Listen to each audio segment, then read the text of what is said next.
Chapter 368. The distant howling sound of the wind, coupled with the thunderclaps, gave off an ominous feeling. The violent wind made waving the signs and flags difficult, yet the wind couldn't completely stop them. Michael's long black coat fluttered in the wind behind, revealing the black turtleneck and the lines of his chest and abs. After asking Andrew, Michael looked up at the coordinators. "Guys, can we start the battle now? I have a barony to look," except for a very few. None of them thought of him as arrogant. Ding, ding, ding. Let the battle begin. As though the coordinators were working for him, they started the battle. Andrew stared at him with his 2 daggers in his hands. He was expecting Ghost to cast a spell. After watching all of Ghost's fight and strategizing with Layla and Sabrina, Andrew was somewhat prepared. Andrew, instead of unsheathing his swords, Michael smiled at Andrew. "Dude, you can come up with new ways to get what you want instead of this, regardless of what Noah did to the Silent Reaper." Michael didn't want to hurt Noah's family. They were nothing but good to him. He knew Layla was kind of using Andrew to prove to him that nothing's stronger and purer than love. He couldn't understand Layla's logic completely. "This is the only way, Ghost," Andrew said as Michael sighed. "So be it." Michael began to walk forward towards Andrew. He didn't cast lightning dash or any spell. He just walked towards Andrew without even taking out his swords. Gates of Valhalla. Andrew didn't waste any time. He immediately cast one of the strongest spells he has in his arsenal. The whole arena was silent as only the thunderclaps and the howling sound of the wind could be heard. They were staring at Michael and Andrew without batting an eye. The commentators were going about, but Michael or Andrew didn't hear what they were saying. Claire was looking at Andrew with pity. Reflective shield. Michael just uttered the word while walking towards Andrew. When Andrew cast Gates of Valhalla on Paul Oswin, he was crushed by immense pressure. However, when Andrew cast the spell on Ghost, nothing happened.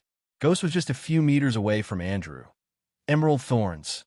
After competing in a couple of life or death battles, Andrew's thinking and reflexes became quicker. Hence, instead of being stunned by the uselessness of the Gates of Valhalla, Andrew cast another spell immediately. From the 2 daggers in Andrew's hands, Michael saw emerald green spikes coming towards him like arrows. There were numerous spikes the size of an arrow pierced through the air to impale him. Andrew was shooting like he was holding 2 machine guns that fired spikes rapidly. Standing among the crowd, Layla's eyes began to water up. She spent months creating runes that could change her energy patterns so she would not be defenseless against Ghost. She used those runes to give Andrew the ability to fight against Ghost, hoping it would hurt him. Yet, neither the Gates of Valhalla nor the Emerald Thorns couldn't even graze him. Imelda's heart was pounding against her chest as Ghost got closer to Andrew. Ethan was rubbing his temples, hoping Ghost would go easy on Andrew. "Oh no, he's in trouble," Norvin said with a grimaced face. "Ice shield." Andrew cast another spell to slow Ghost in his path. Michael saw a 7-foot wall made of ice erupt a few meters before him. The wall seemed to be at least a meter wide and looked sturdy. Everyone, including Andrew, expected Michael to destroy the wall using a spell or his fist. Unexpectedly, they saw Ghost deviate from the straight line he was walking on and walked around the wall instead of destroying the wall.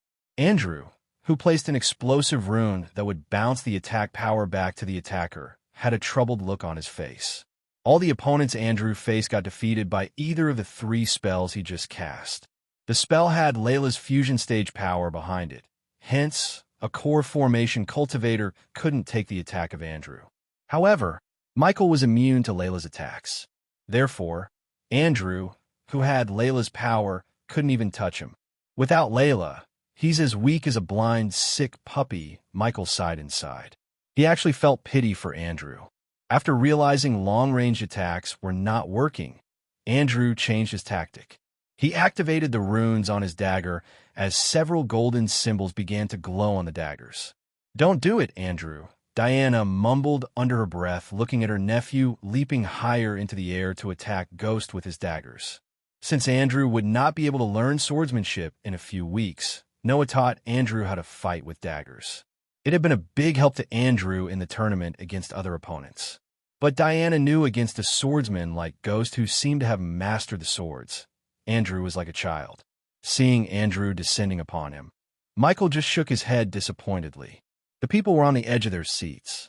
Just when Andrew was a couple of inches away from him, Michael grabbed Andrew by his wrists in the midair. Andrew lost his momentum and control when Ghost grabbed him.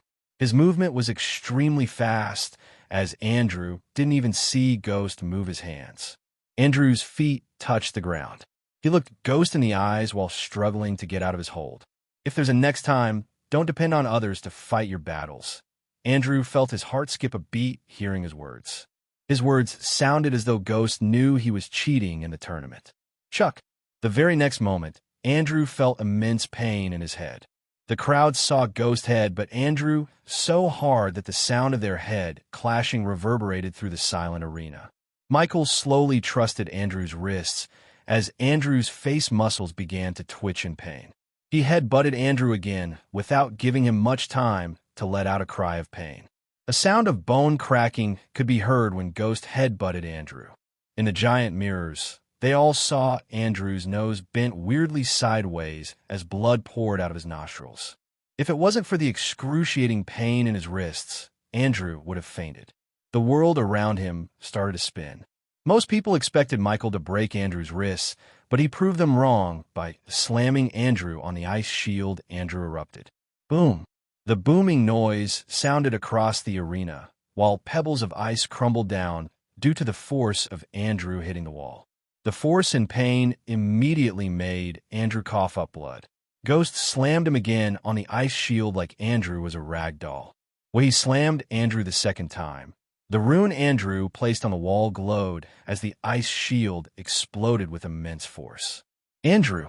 Imelda shouted from her pavilion. The ice vapor prevented the crowd from seeing what happened to Andrew and Ghost for a few moments.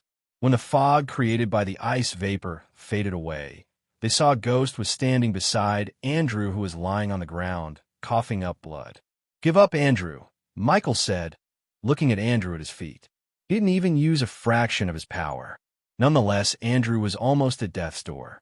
To Michael's surprise, Andrew pulled himself up after failing to stand up a couple of times. Seeing Andrew really surprised Michael. Andrew was indeed resilient. Still, Michael just shook his head before grabbing Andrew by his neck. Half of Andrew's face was covered in blood and swollen. Taking a beating doesn't solve your problems, Andrew. Despite Andrew being his opponent, Michael advised him. For some reason, Michael felt bad for beating up Andrew. Perhaps it was because the Winstons were good to him. Perhaps it was because he pitted Andrew. Nevertheless, he punched Andrew in the face. He didn't use much power as he didn't want to mess up Andrew's brain. As long as he could, he wanted Noah and Winston's not to be his enemies. I will never surrender. These words barely escaped Andrew's mouth when Michael stopped punching him. You're not helping yourself, Andrew. The crowd saw Michael clench his fist as veins popped up on his fist. The crowd gasped. They could guess the next punch would be several times more powerful than the previous ones. If this was a movie or a drama, Andrew would have gotten a sudden power boost thinking about his love and escaping Michael's hold. Since it was not the case, and Andrew had no powerful being inside his ring, Andrew couldn't even move a muscle. He could just hope he wouldn't lose consciousness. Space warp. Suddenly, Michael heard a shout. In a blink of an eye, his hair neck stood up, sensing a threat. He immediately let go of Andrew to leap into the air. In the mid-air, he bent his back and landed on the battle stage comfortably. When he landed on the battle stage, he saw Princess Catherine standing in the place where he was a moment ago. She held Andrew in her hand. Tears kept rolling out of her eyes. Andrew, please wake up. It's Kathy. The entire arena was stunned by the act of the princess. Even the commenters or the coordinators expected Princess to suddenly appear. Not even the arrays could stop her interference because the short teleportation spell she just used was a legendary spell. Michael saw a silver dagger in Catherine's place. His killing intent rose up, realizing she would have killed him if it wasn't for his reflexes and instincts. Catherine! Finally, the king realized what just happened. He stood up from his throne along with all the VIPs beside him. No one remained in the seats anymore. The princess caught everyone off guard.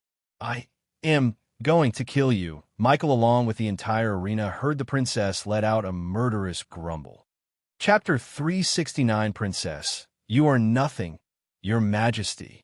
The king's guards quickly surrounded King Bredia when he tried to rush to the battle stage. The coordinators, on the other hand, were stunned to see the sudden appearance of Princess Catherine. Since she used a powerful legendary-level teleportation scroll, they weren't aware of her arrival. Just as the coordinators were about to land on the battle stage, the princess leaped at Ghost with her daggers raised. Andrew could barely lift his hand toward Michael. He wanted to utter the words, "Don't hurt her," yet failed to do so. "You monster!" she shouted, swinging her daggers at Michael. Seeing the princess trying to attack Michael, Nightmare bore his teeth. Claire felt the dragon's body becoming hotter and hotter. Little 1-inch Claire brushed the dragon's head to calm him down. Claire wasn't worried about Ghost. She was worried about the princess. All the nobles in the VIP pavilions, along with the commoners, stood up from their seats. They all were either too excited or worried about the princess. "Monster me," Michael chuckled while evading the dagger easily. "You heartless bastard," she was shouting while violently swinging her daggers. Michael just kept moving his body with his hand behind his back. He could see the king flying towards the battle stage with his royal guards. "You have the courage for this, but not for talking to your father?" Michael snickered, swiftly moving his body away from her daggers.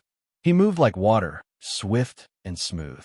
"Kids shouldn't play with these." Michael suddenly flicked the princess' wrist as she lost the dagger. In a blink of an eye, he made her lose another dagger with another flick to her wrist. "See how weak you are." Michael threw the daggers outside the battle stage. "Stop!" The king's shout echoed through the arena. The princess' body froze. Her anger slowly faded away while she started to come back to reality. The king's royal guards immediately surrounded the princess. They were all at the core strengthening stage level 8 and wore full metal armor from head to toe. At the moment, they all surrounded the princess, staring at Michael through the hole in their helms. Michael didn't dare to hurt the princess, as it would turn the entire Bredia kingdom against him. However, that didn't mean the princess would escape without paying the price for trying to kill him. "Kathy, what is the meaning of this?" The king's facial muscles twitched. He shivered in anger. Since everything went into a chaotic state, the coordinators paused the battle. Immediately, Sabrina flew to the battle stage along with the Winstons. Ghost won. Standing in the Rivertown Pavilion, Ricky, the sneaky bastard, shouted, riling up Ghost fans. Soon, a few disciples followed Ricky's shout, then a group started to shout, and in a few moments, entire fans of Ghost were shouting in unison. "Ghost won! Ghost won! Ghost won! Ghost won! Ghost won!" The badass points began to go up yet again. "I love Andrew." The prince's shout, however, sounded louder than the cheers. The cheers immediately stopped after hearing her words. "You can't make me marry another man. I will rather die than marry this monster." The king was too stunned to utter another word. In his whole life, he had never seen Catherine act the way she was acting at the moment. "You're nothing but a heartless bastard." Not even his parents wanted him. They threw him away like a piece of trash. "How can I marry this piece of trash?" Since Catherine couldn't hurt him with daggers, she started to spew hurtful words. Diana couldn't help clenching her fist. She wasn't the gentle Diana in her heart anymore. Harriet Hunt, who was buried within her heart, had returned.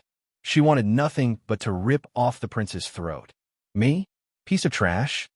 Michael asked after realizing the king wouldn't say something to shut her daughter. He was too stunned to utter any words. No matter how strong you become, how rich you become, you will never be someone like Andrew. You will never have a last name. You will always be someone who was abandoned by your parents. Michael was getting really pissed off at the princess. He had nothing to do with their little scheme. If he was Andrew, he could have found 100 ways to get King Bredia's permission instead of depending on Noah and Layla to do something impossible. Of course, Michael had to give credit to Noah to put together a plan that would have gotten Andrew what he wanted in a short amount of time. If it wasn't for him, Andrew would have won the competition. If anyone should be blamed, it was Layla. As far as Michael was concerned, She should have told her vulnerability against him to Andrew or Noah. Let me go, Nightmare grumbled. Claire's hands began to hurt due to the heat Nightmare radiated. There was no doubt that if she let go of the dragon, he would go burn the battle stage in fury. Even the gentle Claire began to feel anger boiling inside her after hearing the prince's words. Ethan creased his brows. He wanted to shout as loud as he could that Ghost is his son, not an orphan. However, he knew if he did that, the entire Sky Hall would come down on his son with their full power. Sky Hall wasn't something anyone could win against. Even the great clans wouldn't go against the Sky Hall. While the princess was cursing at Michael, Sabrina made Andrew drink a healing potion. The wounds on the outside and the internal wounds gradually healed up as Andrew slowly opened his eyes. TSK, tisk, TSK. Michael shook his head with a narcissistic smile on his face. He looked around the arena before turning his gaze back at the princess. Even though I am an orphan, I have an identity. The core disciple of the Sunrise sect, a prodigy, a man who reached the 100th step in Heaven's Gate competition, and Michael paused for a moment to look at the crowd once again. The 5-star alchemist of Bredia, his cold voice sent a chill running through everyone's spines. The smile on his face finally disappeared as he stared at the princess. Without that princess title, what are you? Humph, Michael snickered. Many gasped, hearing Michael's question. There was no fear in his eyes. No one would dare to disrespect a princess in public, yet Ghost did exactly just that in front of her father, the king, and thousands of people. Michael wasn't afraid of the king anymore. He now had 2 major powers behind him, the Kane family and the kingdom of Thusia. Take away that princess title, and you are nothing, not even a piece of trash. Nothing, the princess shivered in anger. Even when Ghost was beating the crap out of him, Andrew never felt any anger towards Ghost. However, hearing him district the girl he loves, Andrew's anger exploded within him. Catherine, King Bredia's shout reverberated in the arena. He was too mad at his own daughter to the point he failed to get mad at Michael for disrespecting her. Perhaps the king deep down knew the princess deserved what she got after cursing Ghost and acting like a spoiled brat. I'm not a puppet. You can marry me to whoever you want. Catherine stomped the ground. I will marry no one but Andrew. I'm not afraid of you anymore, father. Catherine lost all her composure. Her attitude and her words made King Bredia's body tremble in overwhelming fury. Guards who stood closer to the king could hear the king's teeth grinding noise. His breathing got heavier and faster. You will marry this man. King Bredia pointed his finger at Ghost. Michael was so annoyed by the father and daughter duo. This was supposed to be settled inside walls, but the princess brought the family matter to the eyes of the public. Not only that, they dragged him into the middle of their family feud. In the corner of his eyes, Michael saw Calvin give him a nod, wordlessly expressing his support for Ghost. And just when Michael was about to reject the princess, Catherine began to chuckle as tears began to roll out of her hazel eyes. She looked at Andrew, who was being held back by Sabrina and Imelda. Forgive me, father, she said, looking at King Bredia. Then she turned her watery eyes towards Andrew. I hope I will get to live with you in the next life, Andrew. Please forgive me. As she said these words, a purplish vial appeared in her hands. Kathy, Andrew shouted as she dashed forward. No one knew what was inside the vial, but anyone could tell it was not something she should drink. However, it was too late as she already chugged the entire vial. Some of the royal guards tried to stop Andrew, while the others caught the princess who was falling. No, Kathy! King Bredia and Andrew dashed at Catherine, shaking all the guards around them. In the giant mirror, the crowd saw Princess Catherine's rosy skin slowly turning purple. Blood oozed out of her nostrils, mouth, as well as her eyes. Her body violently twitched. Healers! King Bredia fell to the ground and lifted his daughter's head. Andrew also came to the prince's side. He held the prince's hand. The king was too worried about his daughter to mind Andrew. No, but don't leave me. Tears rushed out of Andrew's eyes. His tears watered Catherine's face.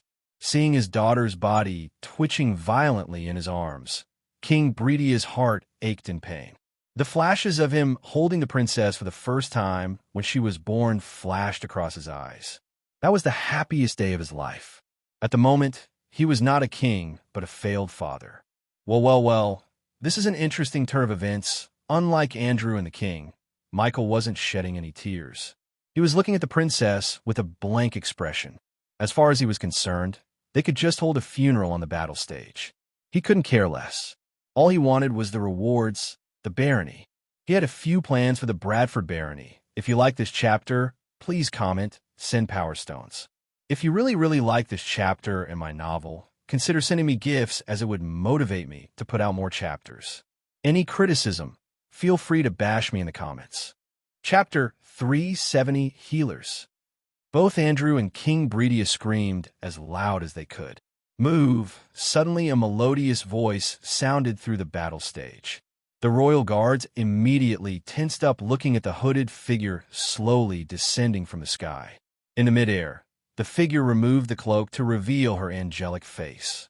Looking at the face in the giant mirrors, hundreds of gasps sounded in the arena. Layla Alden, Ashton's brows raised up. After landing on the battle stage, she walked towards the princess. Stop! However, the royal guards shouted at her to stop. They didn't know who this woman was. They perceived her as a threat to the king. In a blink of an eye, a majestically crafted vina materialized in her hand. Ding! Her rosy, slender finger played one string as a powerful sonic wave hit the royal guards. The royal guards flung away from the battle stage as though they were hit by a powerful storm. The wave only targeted the royal guards. Hence, the others remained on the battle stage. Who are you? King Bredia asked with a shivering voice. Lady Alden, Andrew shouted as a mix of relief and joy hit his core.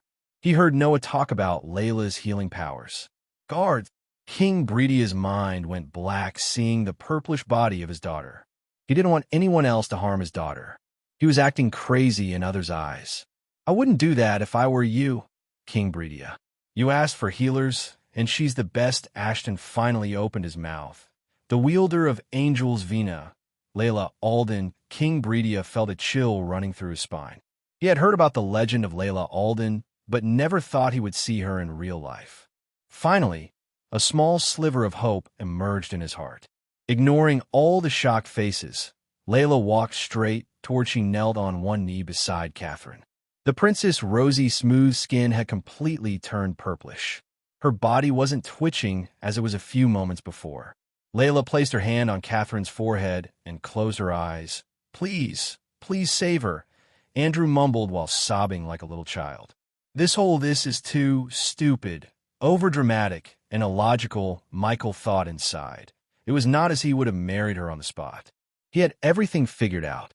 He would have rejected the king's offer to marry the princess, and then the king would have been forced to either postpone Catherine's wedding or choose Andrew, the second finalist, as the groom. It would have worked out if it wasn't for Andrew and his group's little idiotic scheme. While Michael was thinking how stupid they were, Layla opened her eyes. She took one of the deadliest poisons in this world, the venom of a five-headed serpent. Layla sighed. That's problematic. The king and Andrews turned their gazes towards Ashton to see him also sighing. Problematic is too weak a word. She's at the death's door. No shit. Michael chuckled inside, but as she heard his mind voice, she gave him a death stare. Michael just winked at her as she quickly turned her gaze away from him. You can save her, right? Andrew's voice was breaking up in overwhelming sadness. He could barely utter these words through the lumped throat. She took the venom of the female five-headed serpent. I can keep the poison from killing her for an hour maximum. If you want to save her, you need to find a male five-headed serpent, get its venom, make an antidote, and give it to her. All within the hour of time. Guards! The king shouted for the royal guards. They still couldn't pick themselves from the ground or fight the dizziness after being hit by Layla. Take everything you need and bring me a male five-headed serpent. The king shouted the order. It's not that simple. King Bredia Calvin shook his head. He didn't feel pity, but pretended to be sad. Michael could see through Calvin's facade. Calvin might have put on a grieving face.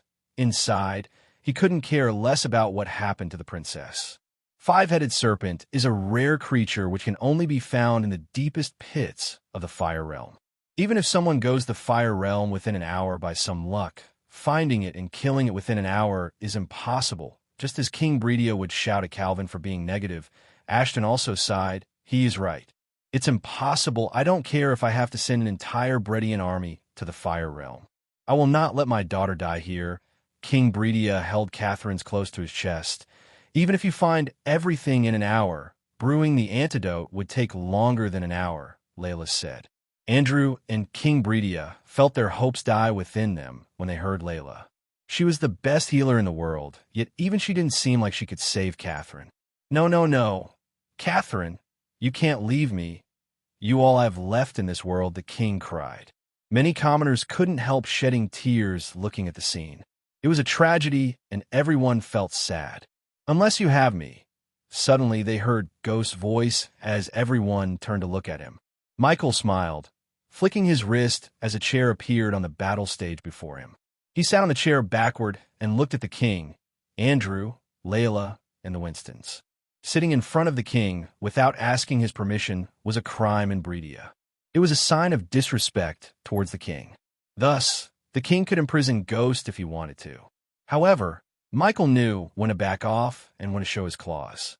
The king would do anything for his daughter. At this moment, Bredia wasn't the king, it was Ghost. How far will you go to save your daughter, your majesty? He asked the king with a smile. What do you mean? The king was confused. Let me rephrase my question, sitting on the chair. He flicked his vest once again. The very next moment, a glistening silver vial appeared in his hand. Looking at the vial, Layla opened her mouth, decided not to speak anything, and closed her mouth. A long time ago, Ethan and Diana found a 5-headed serpent poison antidote in a ruin. They could tell that the vial in their son's hand is several times purer than the antidote they saw. There was no doubt in their minds that the vial in Ghost's hand could save the prince's life. If it was Noah, they knew he would have given the vial no matter how priceless it was to the princess to save her life. Ghost's smile on his face made them doubt he would give the vial without getting something in return. What price would you pay for this? The antidote that can save your daughter's life, that's how what? The king mumbled as Andrew stared at the antidote without batting an eye. He was speechless. Wow, that's really the antidote. Calvin's words brought King Bredia out of his confused state. Once again, the light of hope emerged in everyone's heart. Give me that. The king reached his hand out. Tisk tisk tsk. Michael shook his head. Are you telling me that the prince's life is worth nothing? Guards! The king's fury exploded within him. He shivered as he called for the royal guards. This time, they were only a few meters away from the battle stage. Suddenly, the vial cracked in Ghost's hands. The king and Andrew's hearts skipped a beat, seeing the cracks forming in the vial. With a little bit more pressure, they knew the vial would crumble into pieces. No, Andrew shouted. I will give you everything. Please, give her the antidote. Shut up, Andrew. You have nothing to give me. This is between me and His Majesty. Layla didn't even try to talk to Ghost. However, her heart was aching to see how heartless he was. He can't be my child's father, Layla said to herself. The hopes of changing him into a better person slowly began to die inside her. Despite what he did to her, she wanted to give him a chance for the sake of her child. She knew how hard it would be for a child to grow without both parents. She didn't want her child to feel that pain, but it seemed like her child would be better off without Ghost as the father. Michael knew nothing about what was going on inside Layla's mind. His gaze was on the king. How could you play with your daughter's life again, Your Majesty? You know this vial is so delicate. What if it got destroyed when your royal guards come running to me with their heavy armor? What do you want? King asked, gritting his teeth. Although he was burning with anger, he knew that his daughter's life was more important than his anger. The king was willing to pay any price to save his daughter. She's dying. Imelda couldn't keep her mouth shut anymore. You're holding her life as a bargaining chip. How? She began to stutter in anger. Could you be so heartless? Me heartless? Michael tilted his head. Just a few minutes ago, Her Royal Highness tried to kill me. You all heard what she said to me. Still, I'm willing to give the antidote to her instead of keeping the antidote a secret. I almost died getting this. And you're calling me heartless. The entire arena knew he was holding the princess' life as a hostage. No one in their right mind would believe he's not a cold, heartless bastard. Yet he talked like a kind, generous person. Many people were looking at him with their mouths wide open. Your Majesty, I only want you to keep your word. I want what's rightfully mine and a few other things. I don't want to make the princess' life cheap. It's not fair. Michael was having fun with the king. He couldn't care less about what others would think about him. The princess tried to kill him. The king stood there watching Catherine spew hurtful things. Andrew tried to take away what should have been his. Michael wanted everyone to pay the price. Throne doesn't make you a king. Power does. Michael snickered inside, looking at the helpless, desperate king in front of him. Any idea what Michael would ask from the king? Chapter 371. Everyone, single one in the arena, had their eyes on Michael. They were waiting for what he was going to ask the king. No one let out a sound.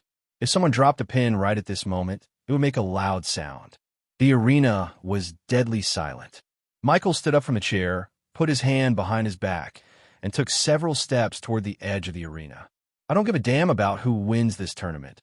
All I care about is the rewards.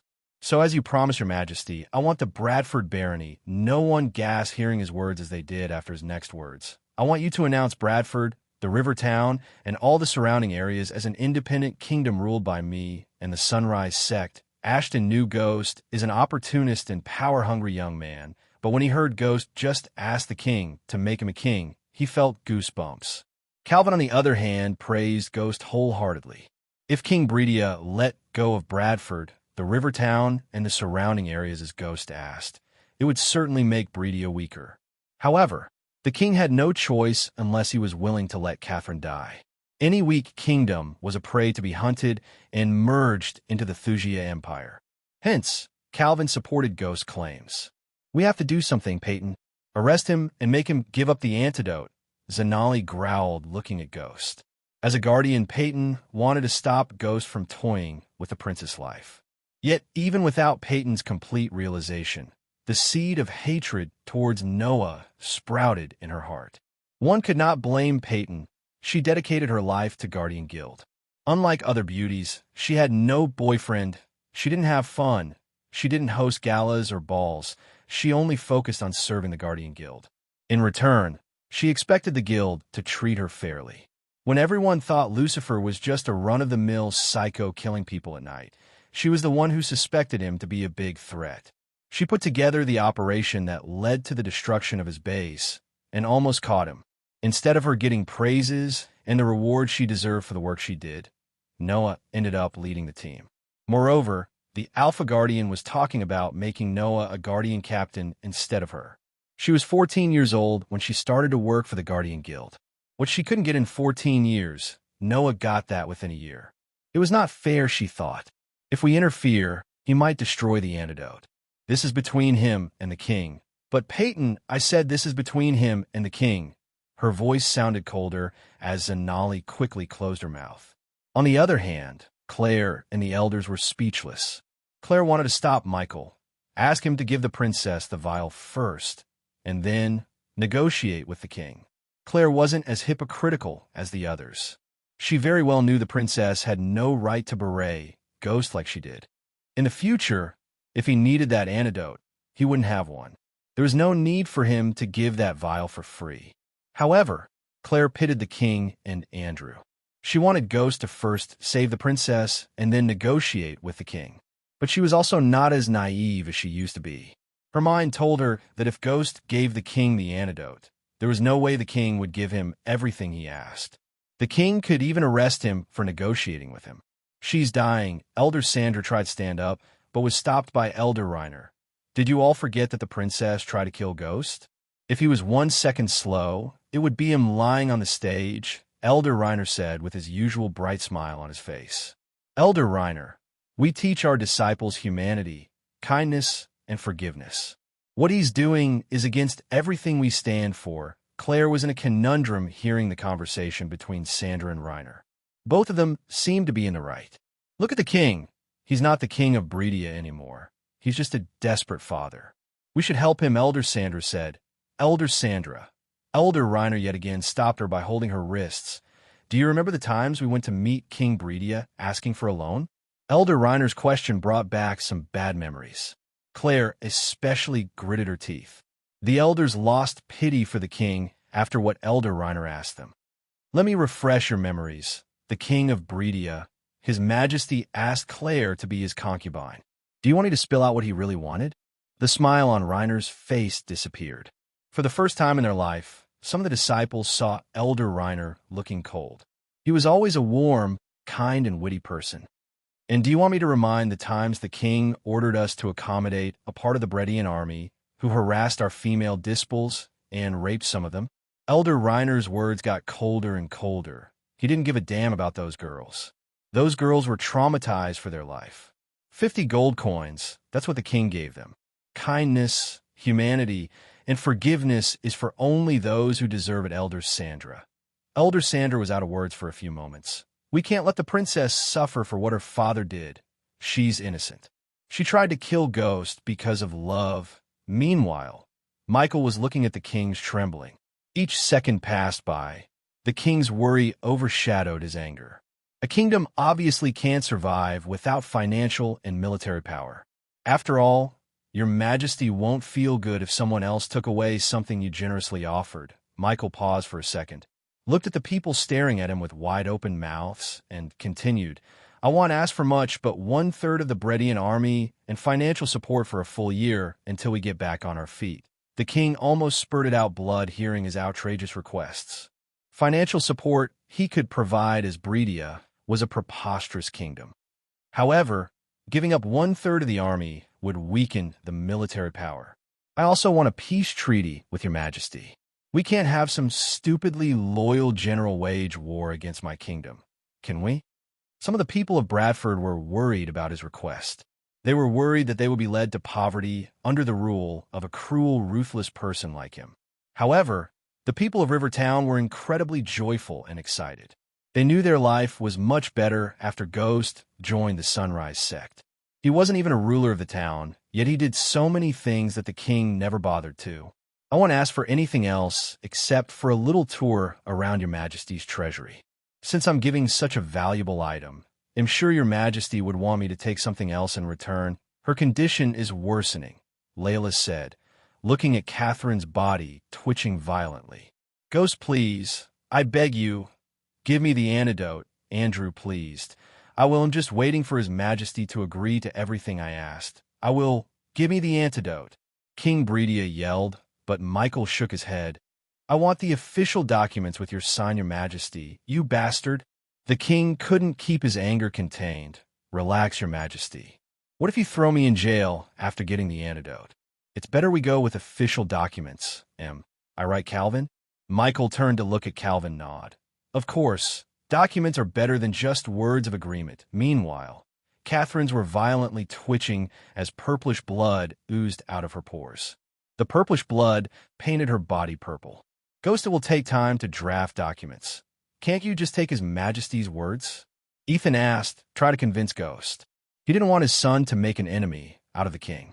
Although he still couldn't believe how cruel and ruthless his son is, he didn't want Ghost to become an enemy of an entire kingdom. Calvin, Michael turned his gaze away from Ethan to Calvin. How long will it take to draft the official documents for His Majesty to sign? If you desire, I can draft the documents in 15 minutes. Of course, Michael snickered inside. Earlier when he signed the parchments related to the guild leader position, Calvin did not bring with Phil parchment, but just wrote the clauses in front of him. Thus, Michael knew Clavin could come up with documents before Catherine died. King Bredia, shall I start preparing the documents? Calvin asked. His inner corners of the eyebrows were angled up. He was really good at pretending to be sad. No, I can't, the king mumbled under his breath. What Ghost asked was not something he could give up so easily. The nobles and the people would definitely cause a massive headache if he agreed to Ghost. It might even throw the kingdom into chaos. At first, he wanted to say, okay, get the antidote, save his daughter, and come up with something to prison Ghost. That way he could have said he won't negotiate with a criminal. However, if he signed official documents in front of thousands of people, Ghost would become a ruler of another kingdom. King Bredia had no power over another ruler. Plus, if he signed the documents, Ghost would get 1/3 of the Bredian army. Coupled with the Kane family's support, Ghost would be untouchable. Even if he waged war against Ghost, Breedia would still lose their remaining troops. It would result in weaker Breedia. Lady Alden, how long can you hold off the poison? Layla didn't even want to look at his face. Still, he answered him for the sake of Andrew and the princess. 20 minutes, King Breedia's heart was pounding against his chest. He started to sweat as he shivered. Oh, cutting it close. Tick-tock, Your Majesty. Tick-tock. If you like this chapter, please comment, send Power Stones. If you really like this chapter in my novel, consider sending me gifts as it would motivate me to put out more chapters. Any criticism, feel free to bash me in the comments. Chapter 372. You cruel bastard, the king growled. He felt utterly helpless. He wanted to rip the antidote out of his hands and hang him right in this instance. Kathy was right. You are a monster. After everything that happened, the king had realized why Catherine chose to take her own life instead of marrying Ghost. Although King Breedia never wanted to marry Catherine to anyone except a warrior, he would rather marry Catherine to someone like Andrew than Ghost. The king could see the love, care, and grief in Andrew's eyes. It was pure love. The king blamed himself for not asking Catherine who she wants to marry. It was his anger and stubbornness that made his daughter drink poison. The smile that lingered on Ghost's face suddenly disappeared. He knelt on one knee before the king. Your Majesty, do you think I don't know what you asked in return for a loan my elders asked a year ago? His voice suddenly sounded colder. You tried to use their desperation to take sect leader Claire as your concubine. And we both know what concubine really means to a person like you, except for the elders of the Sunrise sect and a few nobles who were very close to the king. No one knew about the king's request. It was Jack who told Michael about the request. At that time, Michael didn't know he would meet the king in person and negotiate with him over the prince's dying body. Since Claire was an exceptional beauty, Michael knew it was natural for people like the king to court her. However, when the king tried to act innocent and called him a monster, he decided to let everyone know the king's actual innocence. The king was speechless. Something made the king shiver inside, looking at Ghost's eyes. He felt like a beast looking directly into his soul, waiting to devour him alive. The king felt so weak before him. And should I remind you of the time you offered 50 fucking gold coins as a remuneration for the girls who were raped by your soldiers who stayed at the sect due to your order? Michael patted the king on the back before standing up. If you care about them so much, you should have found a way to punish him, but you're punishing an innocent girl. Imelda raised her voice before Andrew's. Innocent? Ha-ha. Suddenly, to all of their surprise, Michael burst into laughter. It was the princess who decided the price of 50 gold coins. 50 gold coins, not for each, but to all 8 girls. They were supposed to share the coins among themselves. Based on what? Who was raped worse? What the actual fuck? Many commoners gasped in shock. Those who felt pity for the princess and hated Ghost now seemed to see the princess in a new light. The princess decided a girl's innocence was with 7 or 8 gold coins. No one is innocent in this world. Everyone is a villain in someone's eyes, but Andrew mumbled, what? If the roles were reversed and the king had the antidote, do any of you think he would have offered it to me for free? He looked around the arena to see no one nodding. So why should I? Ghost. Right at the moment, Calvin brought the documents. He handed over the parchments to Michael. Finally, Michael took away his gaze from the king to the contents of the parchments. He read the entire 10-page document in a minute. I don't have to prove anything to anyone here. It's your Majesty who has to prove your love. You can either sign this and save your daughter or watch her slowly die in your arms. The choice is yours. Michael threw the parchments towards the king. I assume you have 10 minutes to decide. Your Majesty, sign the damn thing. Andrew took the parchment from the ground before throwing it on the king's face. The king's hand shivered. On one hand, he had his flying daughter. On the other hand, he had something that would divide his kingdom and probably throw the kingdom in chaos. Your Majesty, this is no time for thinking. Please, sign them and save your daughter, Ethan said. With a shivering hand, the king finally signed the document. His heart was pounding against his chest. Ricky was feeling goosebumps along with the other disciples. It seemed like only yesterday he saw a full black, clothed youngster at the gates of Rivertown. Now the youngster was about to become a king of his own kingdom. He wished Daniel was here to witness this historic moment. "Hail your majesty, ghost." Ricky couldn't hold back as he shouted as loud as he could. "Hail your majesty, ghost. Hail your majesty, ghost. Hail your majesty, ghost. Hail your majesty, ghost. Hail your majesty, ghost." Gradually, one by one, the people of Rivertown and the Sunrise sect disciples roared in unison. Ignoring the shouts, Michael reached his hand out as the parchments flew straight into his hands. He checked the documents for a few moments before nodding with a smile. "Keep the end of your bargain." Layla reached out her hand. Of course, Michael threw the antidote to Layla. "Kid, you became a king." Ashton was still in shock. He never expected the tournament would turn out to be like this. He rejected the princess to gain a kingdom of his own. Moreover, he had also gained 1/3 of the Bredian army to command. King Ghost, it does have a nice ring to it. While Clavin, Ghost, and Ashton were busy discussing the future, Layla gently poured the antidote into Catherine's mouth. The moment the antidote touched Catherine's lips, her body jerked. Soon, her body gradually started to lose the purplish color as her skin slowly turned rosy again. "Kathy!" The tears of joy poured out of both Andrew's and the king's eyes. Everyone was looking at the princess, waiting for her to open her eyes. Only Diana looked at her son, Ghost. Most people, including her own sister, were thinking of him as evil, but they failed to understand that if it wasn't for her son, the princess would have died. He saved her. "Catherine." Andrew saw Catherine slowly open her eyes. She looked at Andrew and then the worried face of her father. "Father, you brat." King Bredia embraced so tightly and close to his chest. Andrew couldn't wait to hug her, tell her how much he loves him and how much she just hurt him by trying to take her own life. Their union of love continued for a couple of minutes before Catherine saw Ghost reading a long parchment seriously without even taking a look at her. Slowly, she started to wonder how they managed to save her. She was told it was nearly impossible for someone to save her after drinking the five-headed serpent's venom. Layla stood up as Andrew thanked her, holding her hand. Sabrina quickly came to stand by Layla's side. The Winstons surrounded her. Layla couldn't just chase them away. As a person who trained to fight evil, Layla developed a seventh sense that indicates her most evil being. Aside from evil beings, she could all sense darkness in someone's heart. When she first met Ghost, she sensed the darkness in his heart. However, she ignored it as everyone in the world had darkness in their hearts. Weirdly except Noah. She didn't find any darkness in his heart. In the corner of her eyes, she noticed Diana Winston staring at her. Surprisingly, Layla felt a chill. "You." Catherine gritted her teeth. "It's okay, Catherine. Everything's fine." Andrew patted her shoulder. The king didn't mind Andrew.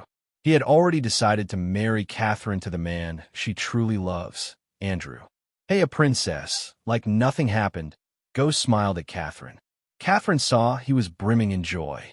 His face was bright as someone lit a candle inside his head. The royal guards, as well as her father, stared at Ghost with their bodies shivering. Deep inside her father's eyes, she saw immense worry and anger. She could tell that something big had happened while she was unconscious. "Father, what happened?" "Ghosty." Everyone heard a childish voice as they saw the dragon land on Ghost's shoulder. It was not as big as before, but shrunk its body to the size of a grown eagle. Claire sent off little Cindy to her mother before the final. Claire didn't want Cindy to see Ghost ruthlessly beat the hell out of Andrew. The little girl had seen enough blood and gore for her age, Claire thought. Following Nightmare, the elders and Claire came flying towards Michael. Since they all reached the core formation stage, they could fly without the help of flying swords. Except for Elder Reiner, who had a wide grin on his face, the others looked stunned. Michael could see the reluctance in their eyes. "Master Ghost." Ricky came to his side on a flying sword and landed beside him. "Oh, forgive me." He quickly knelt on one knee. "Your Majesty." Ashton chuckled lightly before patting Ghost on the shoulder. "You have a lot to deal with. But come by the manor in 3 days. We will hold a gala celebrating the marriage. You must come, of course, Lord Ashton. Lord Ashton immediately took off, disappearing into the skies. Soon, Calvin also left the stage before further mingling himself with the king's problem. Although Calvin wasn't afraid of King Bredia, he was afraid of Layla Alden. In Layla's eyes, he saw a glimmer of anger towards Ghost before, when she looked at him. Calvin didn't want to get on her bad side by being too friendly with Ghost.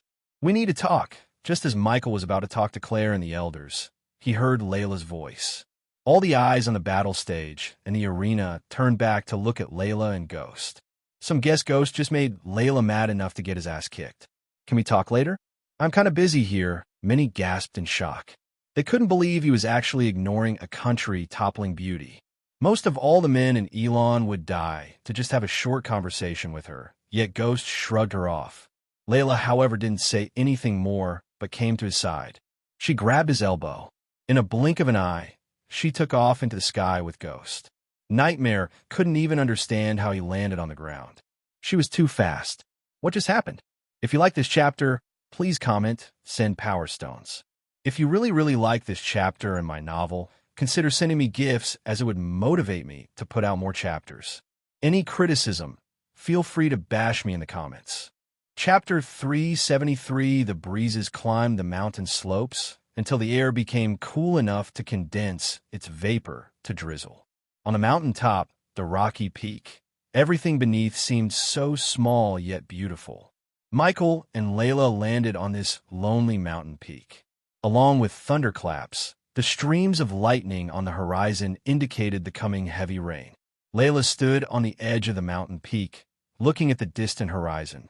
Michael remained silent, expecting Layla to speak whatever was in her mind. As though she was battling a war inside her, she opened her mouth, took a deep breath, and closed her mouth again. "I assume you don't bring me here for sightseeing," said Michael. "I need to tell you something." "No shit." Michael took several steps forward to join Layla on the edge of the mountain peak.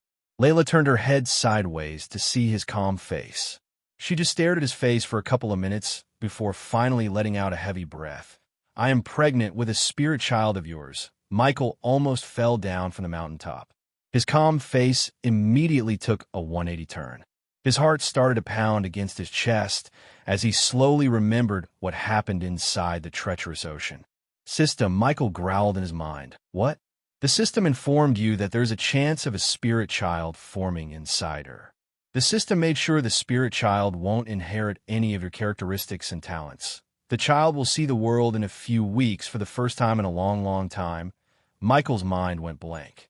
Since the system told him there's only a tiny chance of a spirit child to form inside her, he subconsciously hoped there won't be a spirit child. Not at this moment, but he never wanted to be a father ever. Every time Gaia talked about having children, he always changed the topic or ignored her. The last thing he wanted was to have a kid and raise that kid in this fucked up world. Nonetheless, fate played another game in his life. "Layla, that's what happened between us was my fault." While Michael stuttered, Layla opened her mouth. "I know how hard it is to grow up without a father in this world." She turned her gaze back at the distant horizon. "The fate and my fault together forced you to be the father of my child. I want to give my child a family, Ghost. I really do." For the first time, Michael saw Layla's eyes tearing up in sadness. Even after he spirit walked her, she was furious but not sad.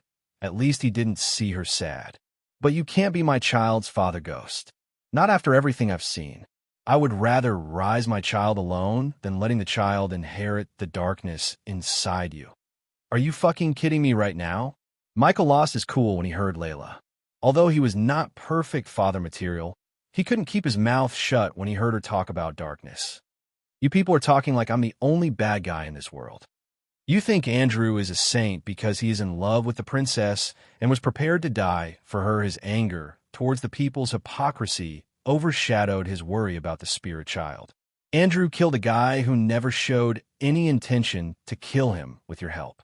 So according to you, is it okay to kill a guy for love?"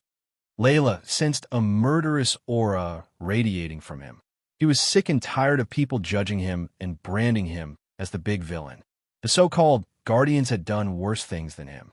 If someone ranked the evil in this world, He would certainly be not first, except everyone thinks he's on the top spot. He almost mixed up his Lucifer persona with Ghost when he talked. No one is an innocent ghost. I'm not naive to believe otherwise. But there's something inside you, growing stronger every day. I'm not afraid of you. I'm afraid of that darkness inside you. Michael clenched his fist. Perhaps it was coincident, or perhaps it was influenced by Michael. The sky suddenly turned darker. When you lose to the darkness within you, and you will if you continue your path, I don't want my child to be enveloped by the same darkness surrounds you. After these words escaped her mouth, silence enveloped the mountaintop. Except for the claps of thunder, no sound could be heard in the area. With loud booming sounds of thunder, the heavy downpour made its appearance like a sudden guest.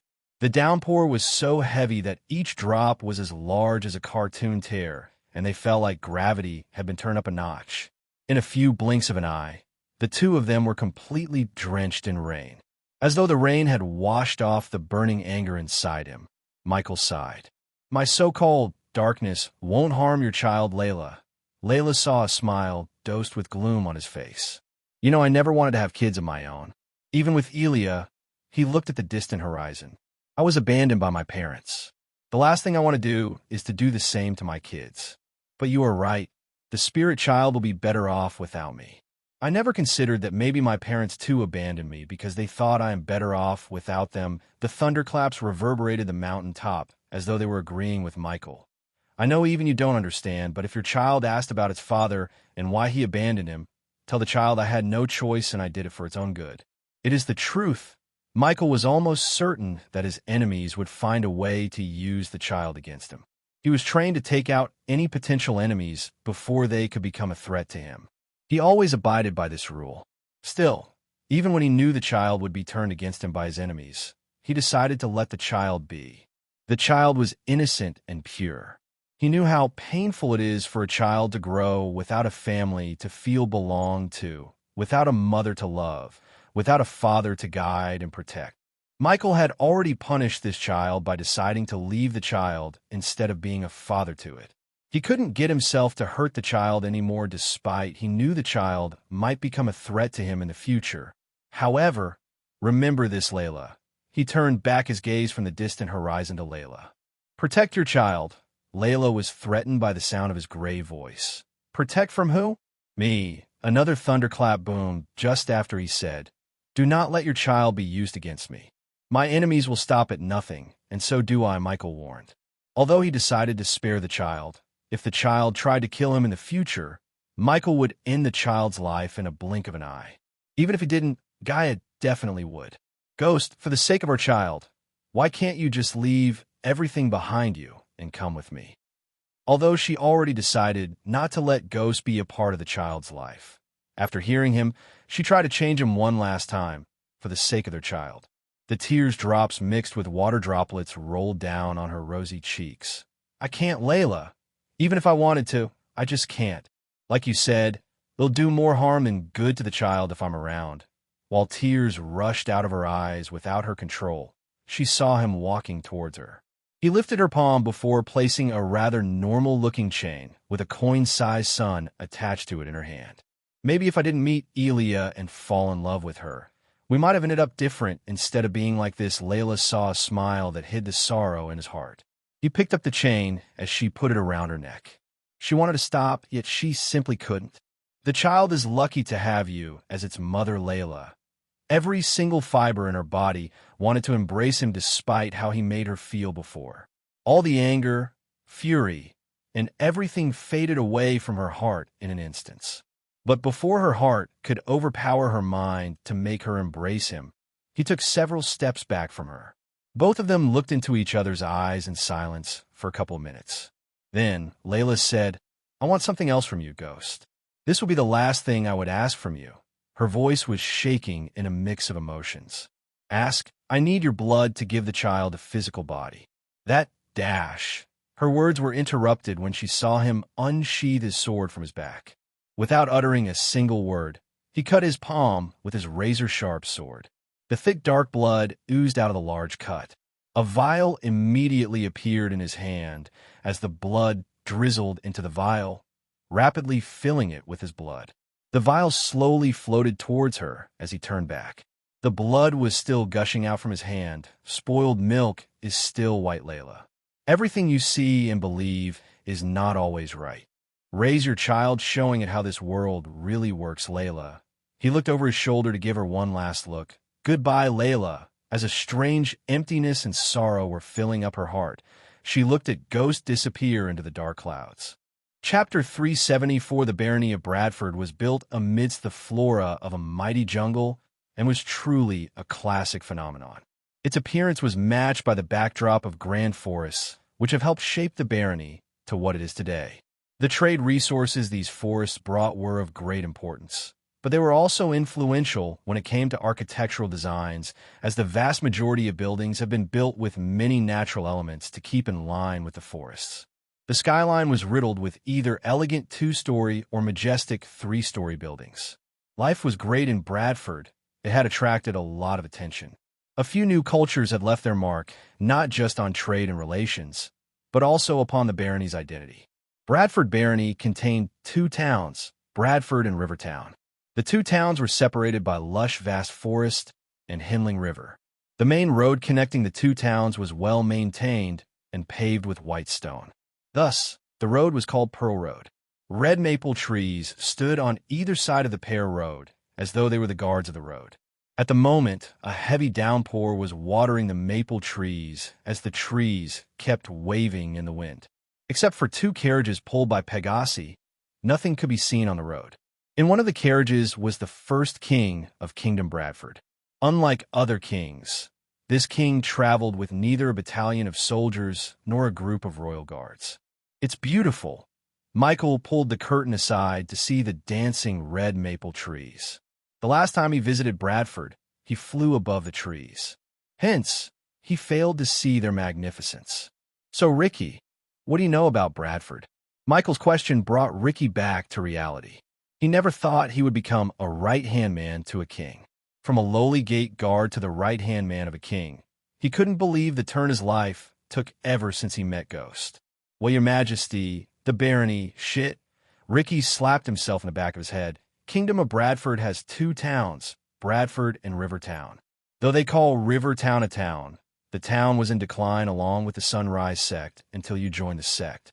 However, Bradford town prospered under the rule of Baron Totonk. Sigh.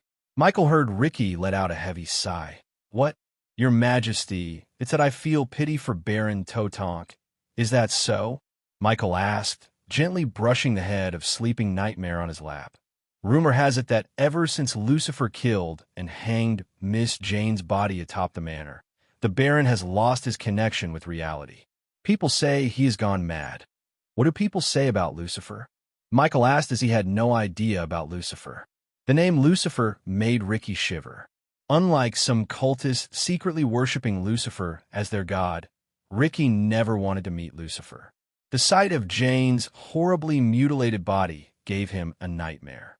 Ricky had seen his fair shares of murders and deaths, but what Lucifer did to Jane was something else. Ricky doesn't blame Baron Totonk for going crazy, as any father who loves their daughter would go mad at his shoes. Ricky, Michael called him again as Ricky came back to reality. Some people say he's the devil and wanted the church and guardians to catch him, so they could sleep at night again. Rumors have some people are worshipping Lucifer as their god in secret. Ricky heard Ghost chuckle from inside. Your Majesty? Ricky failed to what could possibly be funny about what he just said for Ghost to chuckle. If you know they worship Lucifer, they're not doing a good job in keeping secrets. Are they? If it is true, and you know it, the church and guardians know it too. There will be no surprise if both of them hunted these worshippers down. Michael could use these worshippers to strengthen the Order of Death again. However, it was too early to recruit civilians. Next time he streams himself, he might ask for people to stop worshiping him just for their sake. If they continue to worship and end up being hunted by the guardians or the church, they should blame themselves. Your Majesty, when will the army reach Bradford? In a week, according to the King Breedia. Your Majesty, can I ask you something? Michael sensed a sliver of reluctance in Ricky's voice. Sure. Were you going to really let the princess die? I mean, if His Majesty did not give what you wanted, what would you have done? The king was lucky I didn't kill that bitch then and there when she tried to kill me. Michael's words stunned Ricky. Stupid bitch, and that stupid asshole Ricky came with the most idiotic plan. Good thing you didn't kill either of them, Your Majesty. Killing the princess would have turned Breedia against you, while killing young Master Andrews would have made Winstons your enemies. You know, the Winstons were nothing but good to the sect. That's the reason Andrew is still alive. But after everything that happened, I doubt Andrew would be grateful to me for letting him live. Michael leaned on the seat, resting his head on his fist. He should be Your Majesty. Although the final ended up without a winner, everyone knew you would have won if it wasn't for the princess' interference. I'm thankful to that bitch, though. If it wasn't for her stupid act, I wouldn't have gotten a kingdom. Michael's cold chuckle sent a chill running through Ricky's spine. Let's talk about you. How is your cultivation going? What stage are you on right now? Michael could see Ricky's cultivation stage. Still, he asked to see if Ricky lied to him or not. He was thinking about giving Ricky and Daniel some important roles in his kingdom, but before deciding anything, he wanted to make sure they are absolutely loyal. Since he has the system, it was easy to determine their loyalty. He just needed to make them their subordinates. At this level of the system, he could have a maximum of 11 subordinates. He already had Gaia, Raylene, Sadie Kaplan, Arya, Maxine, Azazel, and Tiberius. After the tournament, he had more than enough points to completely heal Arya's two brothers. With them, he would have 9 subordinates. Michael was thinking of making Ricky and Daniel the remaining 2 subordinates. Although Ricky and Daniel were not as strong as most of his subordinates, they were loyal to the core and hardworking. From this point onwards, loyalty wasn't the only thing that mattered to Michael. He needed powerful subordinates who could fight his battles for him. In simple words, he wanted to be the final boss. Body refining stage level 10, Your Majesty. I feel like I can reach the body strengthening stage in a few months. Michael was glad to see Ricky telling him the truth. What about Daniel? Ricky sighed again. Poor guy is stuck at body refining stage level 8, Your Majesty. It was obvious to Michael, Ricky and Daniel has no talent for cultivation at all. He had given them hundreds of thousands of gold coins worth of pills and potions still. They were stuck at the body refining stage. If it wasn't for the pills and potions, there was no doubt they wouldn't have reached the body refining stage. After we settle things in Bradford, come see me with Daniel. You two are too weak. We need to fix that. Ricky felt goosebumps all over. Everyone in the world loved power, and Ricky was not an exception. If anyone could turn Ricky and Daniel into geniuses, it was Ghost. As the rain showered them from heaven, they made their way to Bradford town, where the Baron's manor was located. The people who didn't attend the tournament had no idea that their barony had become a kingdom of its own, and their new king is Ghost of Rivertown. Through the window, Michael saw the city wall in the distance. Nightmare curled on his lap, sleeping peacefully. Ricky saw a bunch of archers standing atop the city walls. Regardless of the heavy rain, they were patrolling on the wall's top. In front of the main gate of the city, a couple of armored guards remained outside. Since the carriages had the flag of Sunrise Sect on top, the armored guards didn't dare try to be arrogant as they waited for Ricky to slow down the carriage. Open the gates. Ricky's voice and demeanor were not a meek kid anymore. He sounded as though he was ordering the armored guards to open the gates. The armored guards wore helmets covering their faces. Thus, Ricky couldn't see the annoyed expression that appeared on their faces. Michael was waiting patiently for Ricky to deal with the guards. He didn't mind how Ricky sounded. As far as he was concerned, his subordinates should not be spineless cowards. The Baron has ordered us not to let anyone inside or outside, one of the 5 armored guards said in a grumpy voice. Why? Ricky frowned. The Guardians and the Baron are conducting an investigation. It's our order not to let anyone in or out. Unless Baron gives us an order to let you guys in, we can't do anything. Another guard spoke, but he wasn't as grumpy as the guard who talked just a moment ago. Do you know who is inside the carriage? Ricky had the courage to talk to the armored guards with his chest up because of Ghost. He was not the gate guard Ricky anymore. He was the right-hand man of the king himself. Soon these guards would bow their heads to him. Who? The grumpy guard couldn't take any more of Ricky's arrogant attitude. Your king. Chapter 375. The armored guards, as well as the archers who heard Ricky, were stunned. They were speechless for a couple of moments. They lived long enough to know that the king of Brito wouldn't come without royal guards and several carriages in front and back. Besides, they received no information about the king coming to Bradford. The last time they heard, the king was going to the tournament. Here, show this to them, through the gap between Ricky and him. Michael sent the parchment containing King Britia's seal to Ricky. Michael didn't want to cause any acne by beating the crap out of the gate guards. After all, they were just doing their jobs. Although Michael knew they were just doing their job, he felt the urge to beat them when they were standing in his way. He could feel something is changing inside him. It was a feeling that couldn't be described. Even Spectre and the Hitman of the dark underworld massacred the orphanage Michael loved. Michael didn't torture them. He just killed every single one of them, including the girl he loved who did not inform him about Spectre's plan.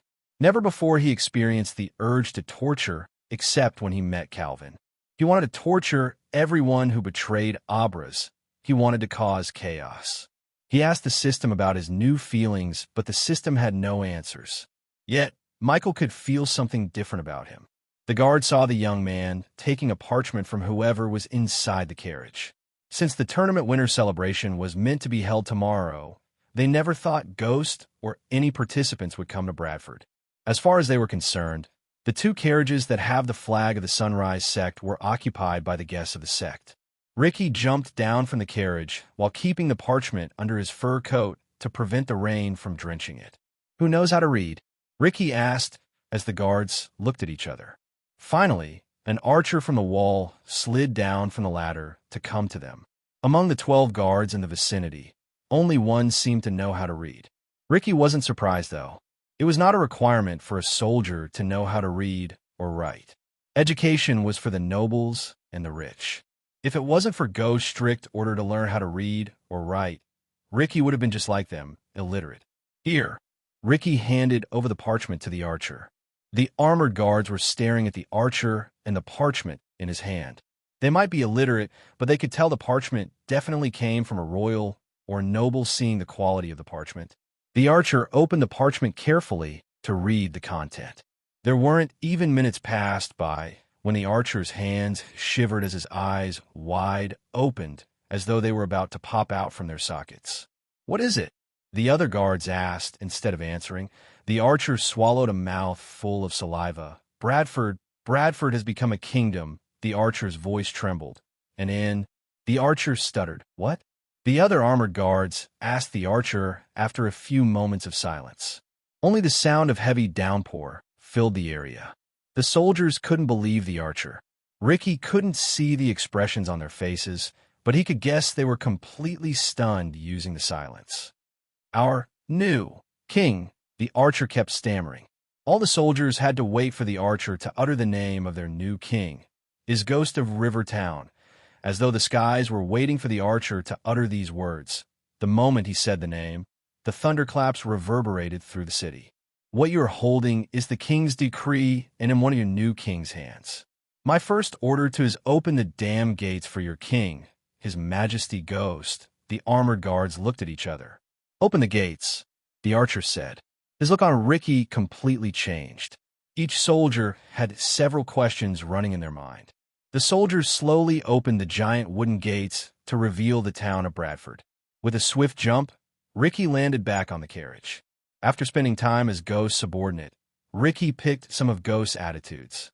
He even started to wear full black clothes like Ghost. As the carriage slowly moved forward, Michael looked at the town through the window. The streets were empty, as Michael saw not a single soul on the roads. However, he could see the eyes looking at the carriage from inside the building. When Michael looked at the sky above the town, he noticed several figures in complete golden armor flying away from the town. "Holy guards," Michael mumbled under his breath. Although the church had not intervened in his life as much as the guardians, they were still a threat. He had been trying to establish a connection with the church to see if he could make them his ally. If they were his ally, he could spy on them, learn valuable information, and turn them against the guardians. The others, including Ricky, thought Michael had forgotten Jack, since he doesn't talk about Jack or his death. In truth, Michael had never even visited Jack's grave, not even once. Gaia took care of Jack's family. They were millionaires now, as Gaia gave 1,000,000 gold coins to their family, as well as promised to take care of them and their bloodline. The Guardians would pay for Jack's death. Everyone involved in Jack's death would pay the price with their lives. It seems like the Baron and the Guardians ordered a lockdown, Your Majesty. But why are there no guards on the streets? Ricky asked while looking around the town. Like most of the towns or cities in this world, Bradford was also divided into 3 parts. Commoners lived in the outer part of the town. This part also contained shops such as smithy, bakery, and miscellaneous stores. The middle part of the town had lesser nobles who were either declined noble families or branch families of main nobles' families and rich merchants. If one wanted to find a jewelry store or a bank, they should look for them in the middle part. Only the ruler, royal family, and prominent noble families lived in the center. It was the richest part of any town or city. Although the difference between the town parts was not as drastic as Royal Land or the capital of Bredia, Michael could see the buildings look majestic as they moved towards the center. The last time he visited Bradford, he wanted to open up a shop in Bradford. Unfortunately, Jane Totonk met him in the alchemy store in the middle part of the city. If she hadn't met him that day, she would have been alive. As the Pegasi galloped towards the center, Michael vaguely saw what might be the Baron's manor in the distance through the window. There were several guards in full-plate armor patrolling the surrounding area. The structure, as well as the atmosphere of the manor, reminded Michael of Ham House in England. He wondered how this world has so many similarities with Earth. Inside the Baron's manor, Baron Totonk lay on his throne with a large ale bottle in his hand. There were several ale bottles lying around him. The walls of the throne hall were void of any paintings, but there were signs of paintings hung on the wall before. Only a group of fluffy armored soldiers, as well as an old man with a long gray beard, remained by the Baron's side. The old man had a wooden staff that had an orb of fire hovering atop. "Lord Totonk, what should we do with them?" the old man asked, looking at the 3 figures kneeling in the hall.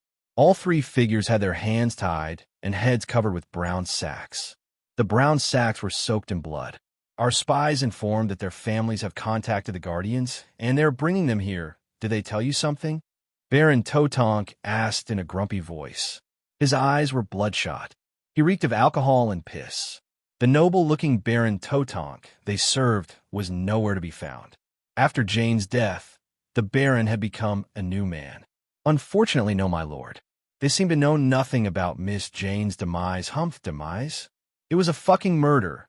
The Baron snickered before smashing the ale bottle on the throne. "I don't care if I have to burn this entire fucking barony to find who killed her." Baron Totonk clumsily walked towards the 3 nobles kneeling on the ground. "Lucifer, Goosifer, horse shit. It wasn't the devil who killed her, it was someone in this fucking barony. I can feel him. He's here somewhere." Lord Totonk, when he was about to fall down due to his drunk state, the old man tried to dash towards him to catch him. "I'm fine." The Baron raised his hand, stopping the old man in his path. "Unlike my baby," tears began to roll out of the Baron's eyes. Seeing a grown man cry like a baby made the soldiers feel a heaviness in their hearts. The Baron may have gone crazy since Jane died, but the soldiers never left the Baron's side. The Baron was a good man. They never thought such tragedy would fall on him. Although Jane was a spoiled brat, she didn't deserve such gruesome death. Even the seasoned warriors felt nauseous seeing her mutilated body. Since these 3 doesn't know anything, the Baron stood a few inches away from the 3 nobles. "They can go to hell." Baron immediately drew his dagger out as the nobles let out a muffled cry through the sack. "Stop!" Just as the Baron was about to send the dagger into the noble's neck, the manor door opened to reveal a young man. "Who the fuck let you in?" the Baron asked as the soldiers moved towards the Baron to put up a defensive formation. "By the power of your new king, I'm ordering you to lower your weapon." The soldiers and the old man was stunned after hearing the words coming out of the young man's mouth. "Who are you, young man?" the old man asked. He could see the courage in the young man's eyes. He lived long enough to tell that this kind of courage was only possible if someone powerful was behind this young man. In one of the hands of the king, His Majesty Ghost. Chapter 376. Ricky's words made Baron's Totonk's hangover disappear for a couple of moments. The soldiers and the old mage standing beside the Baron's throne had a "what the hell is this kid talking about" look on their faces. Ghost. The name brought back the memories of Jane trying to convince him to arrest Ghost. The Baron knew she spent the last of her days being mad at Ghost. He was the only one who messed with her and remained unscathed. At that time, his duty as a Baron seemed more important than caring for Jane's tantrum. After she died, Baron Totonk couldn't care less about this barony and his Baron status. In his drunkard state, his anger shifted from the nobles to Ghost. The Baron either interrogated or killed everyone who had the motive and reason to kill Jane, except one person, Ghost. Just like Ghost, Baron Totonk also knew lore information. According to the elf, there were some ancient spells that could open a temporary portal connecting the outside world and the nether realm during the 7 days. The Baron couldn't help thinking if Ghost used some means to come outside, kill his daughter, and return to the nether realm. It'd be a perfect crime, as no one would believe someone could come out of the nether realm before the opening of the portals. Even if Ghost had nothing to do with Jane's death, by punishing Ghost, he could give what Jane asked him. He thought of this as her last wish. His Majesty Ghost? Huh? The Baron burst into laughter. Ricky saw his laughter turning eviler by the second. When the rumors began that the Baron had gone mad, Ricky didn't believe it. However, seeing him laugh like this, Ricky started to have second thoughts. What kind of booze you drank? Puffed, Ghost King. The old mage realized something was going on here as he walked towards the Baron. Haste the king's decree. Ricky was smart enough to realize that if he continued to talk to the Baron, something bad could happen. Ricky saw drunkards start fights for no reason during his time as a gate guard. He quickly retrieved the parchment from his space ring and handed over the decree to the old man, standing beside the Baron as he looked calm and composed, unlike the Baron. The Baron took a long gulp of booze while the old man was reading the parchment. Soon after the old man read the parchment for a couple of seconds, a glimmer of shock and surprise appeared in his old eyes. His hands even slightly shivered. My lord, with his eyes wide open, the old mage turned his gaze towards the Baron. My lord, the old mage called again to take away the Baron's attention from the booze bottle in his hand. Smack! The Baron smashed the booze bottle on the head of the noble prisoner before him. Ricky was stunned as he took a step back in fear. He looked over his shoulder, waiting for Ghost to walk into the hall. Ricky kind of started to regret coming here alone. He would have waited outside if it wasn't for Ghost and Claire taking a stroll around the manor to get to know the landscape, more as Ghost would live here after today. He's telling the truth. This is not Barony anymore. It's Kingdom of Bradford. What rubbish are you blabbering? Give me that. The Baron pulled the parchment from the old mage's hands. Despite the hangover, the Baron could read the metallic black letters on the golden parchment. Ricky and the old mage both saw the veins on the Baron's forehead popping out. They could hear the sound of Baron's teeth grinding against each other. His body trembled as they sensed a cold, murderous aura filling the hall. So this is how they repay me and the Totonk legacy, the Baron said, crumbling the parchment. That bastard. Ricky wondered if the Baron was cursing the king or Ghost. Either way, Ricky knew the Baron would not leave peacefully, not with his current state. There is nothing we can do, my lord. Compared to Ricky, the old man had so much life experience. He could tell for sure that the situation is going to escalate to another level. Although what King Breedia had done was ungrateful and borderline disrespectful, they could do nothing. After signing the parchment, even King Breedia had no power in Bradford anymore. Bradford belonged to no one but Ghost himself, as he is the king from today onwards. Oh, I disagree, Yanob. I could still do this. As he said, the Baron immediately dashed at Ricky. Unlike everyone in the room, Ricky was not very experienced in battle. His reflex and reaction time was way slower, as Ricky didn't even realize what just happened until he got lifted up by his neck. Ricky felt the grab around his neck getting tightened. He started to struggle to breathe. My lord, Yanob, the old mage tried to stop the Baron, but was stopped in his path by a death glare came for the Baron. Let him go, Baron, Suddenly a melodic voice reverberated through the throne hall. Although Ricky sighed in relief, he wanted the Baron to let him go so he could breathe. The Baron and everyone saw a girl with golden hair gracefully walking towards them. Her eyes contained a sliver of anger. Sect leader Claire, Yanab, recognized the girl. It has been almost 2 years since Yanab has seen Claire. She didn't seem like the girl he saw 2 years ago. Let Ricky go before he comes here, Baron. Claire came to stand beside Ricky. She was more concerned about what would happen to the Baron and his men if Ghost saw this, rather than being mad at the Baron for treating Ricky like this. You think I'm afraid of him? The Baron was obviously not thinking it clear due to his current state. Claire knew that. I'm telling you for your own sake, Baron. If you aren't afraid of him, you should be. Now, let him go before this escalates any further. Did he kill my Jane? Still, the Baron hadn't let go of Ricky as Ricky's face started to turn purple. No, what are you talking about? We all know who killed her, whoosh. Just when the Baron was about to say something and Ricky was going to faint, a powerful gust of wind blasted away the Baron and Yanab. Claire heard the crackling noise of lightning bolts coming from behind. My lord, the soldiers immediately rushed towards the Baron to project him as well as help him stand on his feet. Ghost! Claire turned back to see Ghost standing in front of her. The golden lightning bolts danced around his right hand while his left hand had a sleeping nightmare. The 3 noble prisoners were wiggling on the ground. Their heads were covered. Hence they had no idea what just happened. They just felt a powerful gust of wind pushing them onto the ground face first. I want to send you with the respect you deserve, Baron Totonk. Don't make it difficult for you. Take a walk and calm yourself down. Claire couldn't help signing in relief. She almost thought Ghost was going to massacre everyone. Recently, he was becoming very unpredictable, as though he was a ticking time bomb. There were 12 people in the hall excluding Claire, Ricky, and Ghost himself.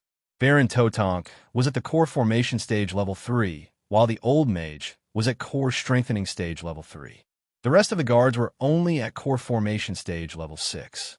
If Michael wanted, he could kill every single one of them, including the old mage. Honestly, he wanted to kill them. He wanted to massacre them. He was resisting killing them with every fiber in his body. Take them away, sect leader Claire. Michael doubted he would be able to stop himself from killing them. System, what the hell is wrong with me? Michael asked the system before turning back to leave the throne hall. System level is too low to answer the host question. Please upgrade the system level. So something's wrong with me? Fuck. Michael cussed inside as he walked towards the door to leave the throne hall. He could feel the bloodthirstiness increasing inside him at a monstrous speed. At this rate, he would really be the Dark Lord everyone was so afraid of. Stop!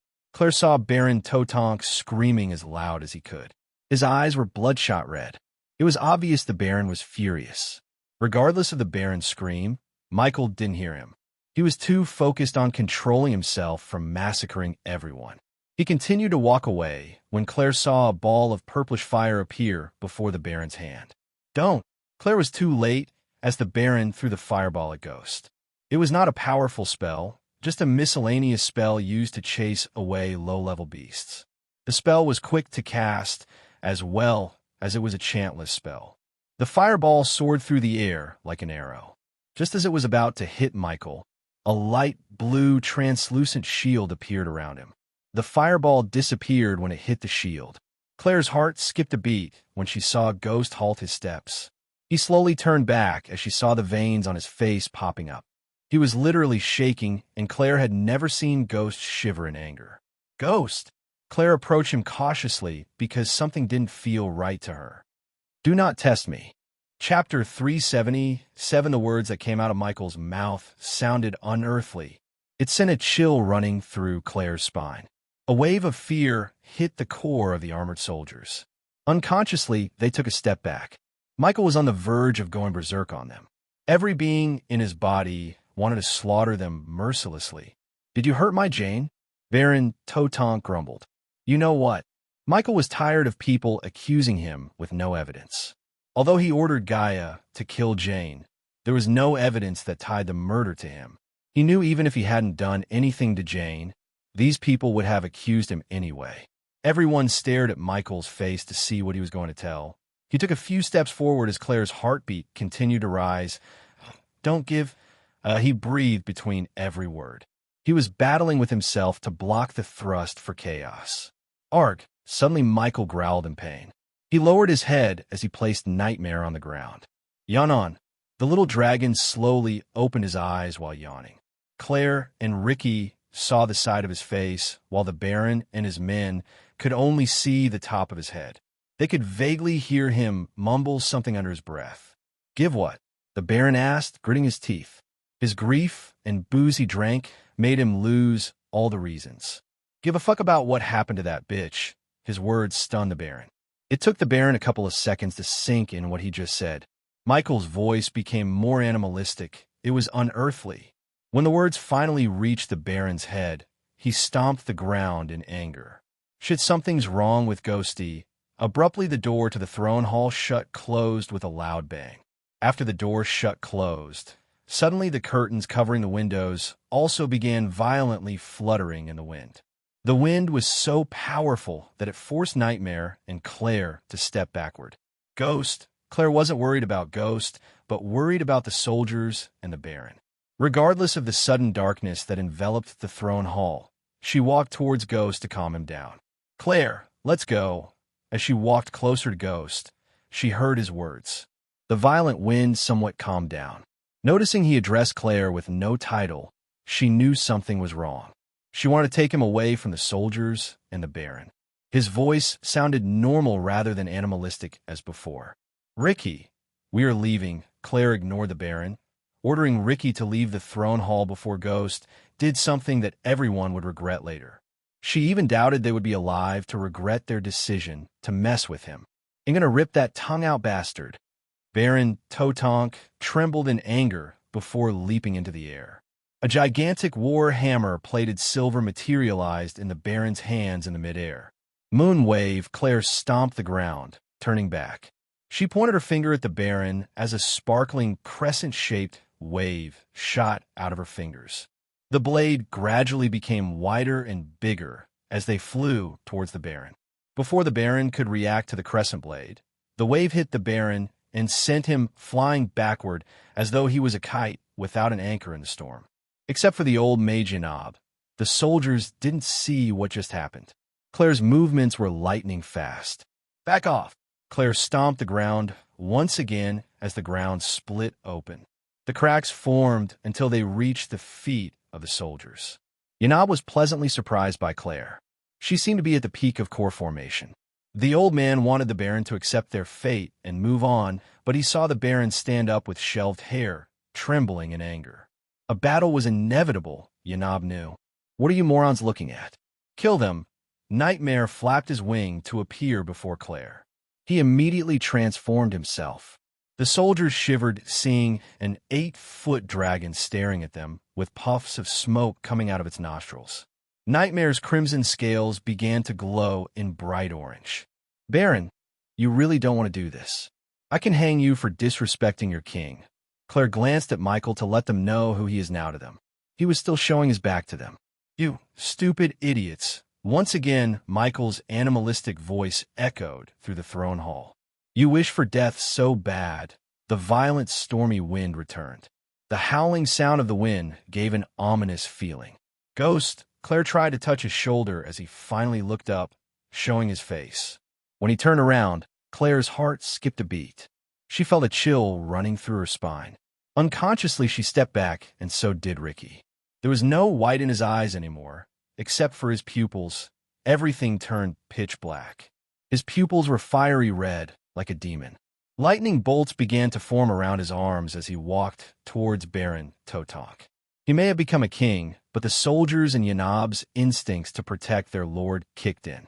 Regardless of a dragon standing before them, they rushed towards the Baron. Go stop. Claire dashed at Michael when he was just a couple of meters away from the Baron. Don't. Claire heard his cold, beastly voice before getting blasted by an invisible force. Mary! Nightmare shouted when Claire was sent flying by Ghost. With a flap of his wing, he dashed at Claire. However, the force that hit Claire was far greater than anyone could imagine. She hit the wall, creating a loud thud before falling down to the ground unconscious. Michael seemed to give no shit about what happened to Claire. He continued to walk towards the Baron. Hallowing bolt. Yanab immediately pointed his staff at Michael as a bolt of purple energy blast shot out of the staff. The responsive shield immediately appeared to absorb the blast, but since Yanab was at core strengthening stage level 3, it couldn't completely absorb the attack. The remaining force hit Michael, sending him sliding away from the Baron. "I will grant your wish." His pupils glowed brighter, while the golden lightning bolts dancing around his arm became thicker. They produced constant crackling noises of electricity. The bolts of lightning coiled around his arm like hundreds of tiny snakes. The entire throne hall became darker. Regardless of the daylight outside, it was like evening inside the throne hall. Ignitia! Michael raised his arm as a bolt of powerful lightning bolt fired out of his arm towards Yanab. The death range enhanced his power exponentially. Before Yanab finished casting a defense spell, the bolt of light reached him. If it wasn't for the old man's quick reflex to leap just in time, he would have had a hole in his chest. "Protect Lord Totonk," one of the loyal soldiers shouted before dashing at Michael with his sword held high. Ricky couldn't help shivering looking at the soldier running towards Michael. Ricky saw Ghost remaining there without even moving an inch. Pulch! Just when the soldier was a couple of seconds from cutting open Michael in half, the soldier froze in his path. "Nard!" the fellow soldiers screamed. Behind their helmets, they were horrified. A hand was sticking out of Nard's metal cover behind. The hand had a red, oozing blop in its hand. Ricky's face turned pale as he realized the oozing blop in Ghost's hand was nothing but a human heart. The heart was still beating in his hand, but it was soon crushed into a paste by Ghost. "Yua!" Ricky immediately threw up. When Michael retrieved his hand, the soldier collapsed onto the ground. Looking at Ghost staring at them with blood dripping down to the ground from his hand, a dread hit the core of the soldiers. Still, they were surrounding the Baron and waiting for Yanab to help them. If anyone could help them, it was their court mage. "Anyone who stands in my way." A devilish grin slowly emerged on Ghost's face. It was not a smile that radiated warmth. On the contrary, it was a smile that created a tingling sensation in their spines in fear. Ignitia! Just when Yanab was casting another spell, Michael sent another lightning bolt. He didn't even look at Yanab. He just raised his hand while keeping eye contact with their soldiers. Yet again, Yanab dashed out of the lightning bolt's trajectory. Currently, there were 9 fully armored soldiers surrounding the Baron. Even for someone at the core formation level 10, 9 fully armored soldiers as well as a core strengthening stage mage was a huge threat, but not for Michael. The death range was cast by him without his command. It catapulted his overall strength to core strengthening stage level 6. One step at a time, Michael walked towards the soldiers. He kept tilting his head left and right while grinning. Chaos Blade, Savagery of Strength. 2 soldiers simultaneously cast spells that boosted their strength. They dashed at Michael. One soldier's metal armor began to glow in bright golden color, while the other one became bulkier like the Hulk. They dashed at Michael from both sides. Michael grabbed the sword in one soldier's hand while grabbing the bulkier soldier by his neck. Before the two of them could wiggle, Michael simply snapped the bulkier soldier's neck. The bulkier soldier collapsed onto the floor with a thud sound. The soldier struggled to release the sword from Ghost's hand, yet he couldn't even move his sword an inch. The other soldiers wanted to join the fight, but they couldn't leave the Baron unprotected. Hence, they saw Ghost pull the sword from their college's hand like taking candy from a child's hand. Cling! As Michael took the sword, he snapped the sword in half. Pulch! Pulch! Pulch! Pulch! Pulch! Pulch! The soldier tried to dash backward, but he was too late. Michael plunged the broken arrow directly into the soldier's shoulder through the metal armor. Without showing a shred of mercy, Michael kept rapidly stabbing the soldier until the soldier's lifeless body fell onto the ground. However, his brutality didn't stop at that. He stomped the soldier on the chest, crushing his chest. Death and chaos. So beautiful. Yesterday I wanted to release 2 chapters, but this chapter wasn't up to the usual standards. So I deleted the entire chapter and rewritten it, so the chapter will be worth your time and money. Sorry for not keeping my word. Chapter 378, Mary, open your eyes. Nightmare shrunk himself. He rubbed Claire's face with his hand to wake her up. Ricky was staring at Ghost rip the hand off of a soldier and beating another one to death with a bloody hand. He couldn't see the brutality anymore as he turned his head towards sect leader Claire. There was a hole in the wall where she hit before falling onto the ground. Fiery frenzy. While Michael was busy stopping a soldier to death, Yanab screamed, casting a powerful fire spell. Immediately a stream of lava shot towards Michael from his staff. Humph! His crimson red landed on Yanab. The old mage felt a chill. He could feel his soul shudder in fear. The soldiers saw Ghost standing there without even moving an inch. In a few seconds, the lava stream hit his body, but weirdly the stream went through him. Only then did they realize it was an afterimage as the figure of Ghost faded into thin air. They quickly moved closer to the Baron. He was still trying to push them away and fight Ghost himself, but the soldiers were manhandling the Baron to protect him. Suddenly, Yanab's instincts kicked in as he felt someone's behind him. He tried to dash away, but a hand grabbed him by the back of his neck. Yanab opened his mouth to cast a quick spell, but another hand closed his mouth. You should have left when you had the chance, Yanab heard Ghost's voice. It didn't sound like the voice of any human. It was something different, cold, murderous, and bone-chilling. Now you're going to die, no. The Baron screamed at Yanab, but it was too late for Yanab. His head exploded into nothing but red mist. Lord Yanab. The soldiers couldn't believe he killed Yanab. Yanab was the most powerful mage in Bradford. He studied with the royal court mage of royal land himself. The old man settled in Bradford to live his old age in peace, yet, because of the Baron, he died a horrible death. 2 decades ago, when the Baron was a young man, he saved Yanab from a beast attack. The two of them become like father and son. Hence Yanab loved Jane as his own granddaughter. Hence when he heard she was murdered by Lucifer, he immediately came to Bradford. Yanab always had the feeling that the Baron was in danger. That was why he stayed by his side ever since Jane died. Also, the old man wanted to find who killed Jane. Shit, quick! Escort his lord outside the manor. We will hold him off. 2 soldiers came forward while the rest of them grabbed and rushed towards the door. Too late. As they heard his voice, the soldiers saw him disappear from Yanab's headless body. In a blink of an eye, he appeared on their path. Let me go. I will kill him. The Baron tried to wiggle out of the defense formation. Ghosty, stop. Let them go. Nightmare shouted at Michael to stop him from massacring the soldiers. Unlike the Baron who tried to kill him, the soldiers did nothing but their job. They were innocents, and they did not deserve such brutal death. I will let them go. The soldiers couldn't help sighing in relief. For a moment, they really thought the dragon saved them all. However, when they heard his next words, they were horrified to hell. The lightning bolts gradually disappeared as the dark crimson-red flame coiled around his arms. They moved around his arms as though they were tiny snakes. Nightmare noticed he was casting spells without uttering the name of the spells. Until one reaches the fusion stage, they wouldn't be able to perform chantless spells, yet he was using spells without casting them. Moreover, the lightning bolts, and now the flame, seemed like they were being manipulated to his will instead of the cast using arch-energy. If someone from the Sky Hall saw Michael, they would be speechless. No one in the world, except some higher-ups, knew about the existence of ancient gods. Elemental manipulation was the power wielded by the ancient god themselves. No mortal could even grasp the basics of elemental manipulations, yet Ghost controlled 2 elements, lightning and fire. Go!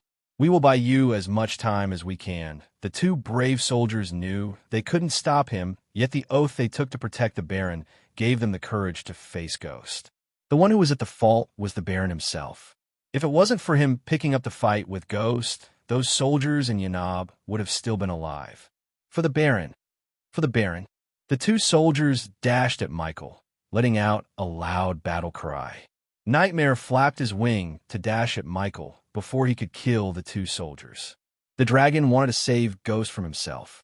The ghost he knew would have never killed them. He was cunning and calculating. However, at the moment, he seemed like a new person. Even when he was in his Lucifer persona, Nightmare had never seen him lose his cool. He always remained level-headed. More than ever, he missed Gaia now. If anyone could stop Ghost, it was Gaia. Get her out of here. Nightmare flew at Michael after instructing Ricky to get Claire out of the throne hall. Ghost! Nightmare was flying towards him. The soldiers were dashing at Michael. The soldiers were escorting the Baron towards the door, and Ricky was taking Claire away from Ghost. Everything seemed like it was happening in slow motion to Michael. He never felt this strong before. Those soldiers and everyone in the room seemed so puny.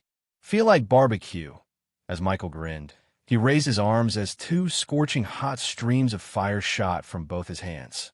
Arc! The fire enveloped the two soldiers. Their screams of agony echoed through the manor's walls, but soon their cries disappeared. In the place they stood before remained nothing but a pile of hot ashes and two scorched skulls. Ghost! Nightmare cried. Just as the dragon was about to reach him, he turned his gaze to look at Nightmare. Seeing the crimson-red eyes staring at him, Nightmare felt a chill. In the corner of his eyes, Nightmare saw finally Ricky leave the hall with Claire. He felt somewhat relieved in his heart. But the moment the door shut behind Ricky, the entire hall turned dark. Only Michael's red eyes and Nightmare's glowing crimson scales could be seen in the hall. Regardless of the sudden blackout, Nightmare could see Michael's figure. He was getting taller and bulkier. Suddenly, a bright white light flashed across Nightmare's face. The light made him close his eyes, and when he opened his eyes, he was lying on the bed in Lucifer's underground mansion in the dark forest. Back at the Baron's manor, Baron Totonk heard his soldiers cry in agony. The sound of bone and metal crunching lessened his hangover. The darkness in the hall, coupled with what he saw, made the Baron feel a tingling fear in his heart. "Fucker, where are you?" Baron growled. "What kind of sorcery is this?" Baron was unable to comprehend how he turned the day into night. As he was trying to cast a light spell, a wave of hot liquid splashed on his face. In a few moments, the hall completely became silent. He could literally taste blood in his mouth. He knew the hot liquid was the blood of his men. Once again, the war hammer materialized in the Baron's hand. He was prepared to defend himself and kill Ghost. However, he didn't see Ghost. Instead, he vaguely saw the red, glowing eyes moving away from him. The warhammer radiated a faint light that enabled the Baron to vaguely see Ghost standing before the three noble prisoners. He could hear the nobles mumble, but soon he heard the sound of a dagger slicing through flesh and blood. The Baron continued to see the red, glowing eyes moving around the hall as though Ghost was looking for something. "Fucker, face me like a man? Tis TSK. Am not a man." The Baron heard his voice coming from all directions. He couldn't pinpoint where he was talking from. The Baron started to wave his warhammer all around, hoping to hit Ghost.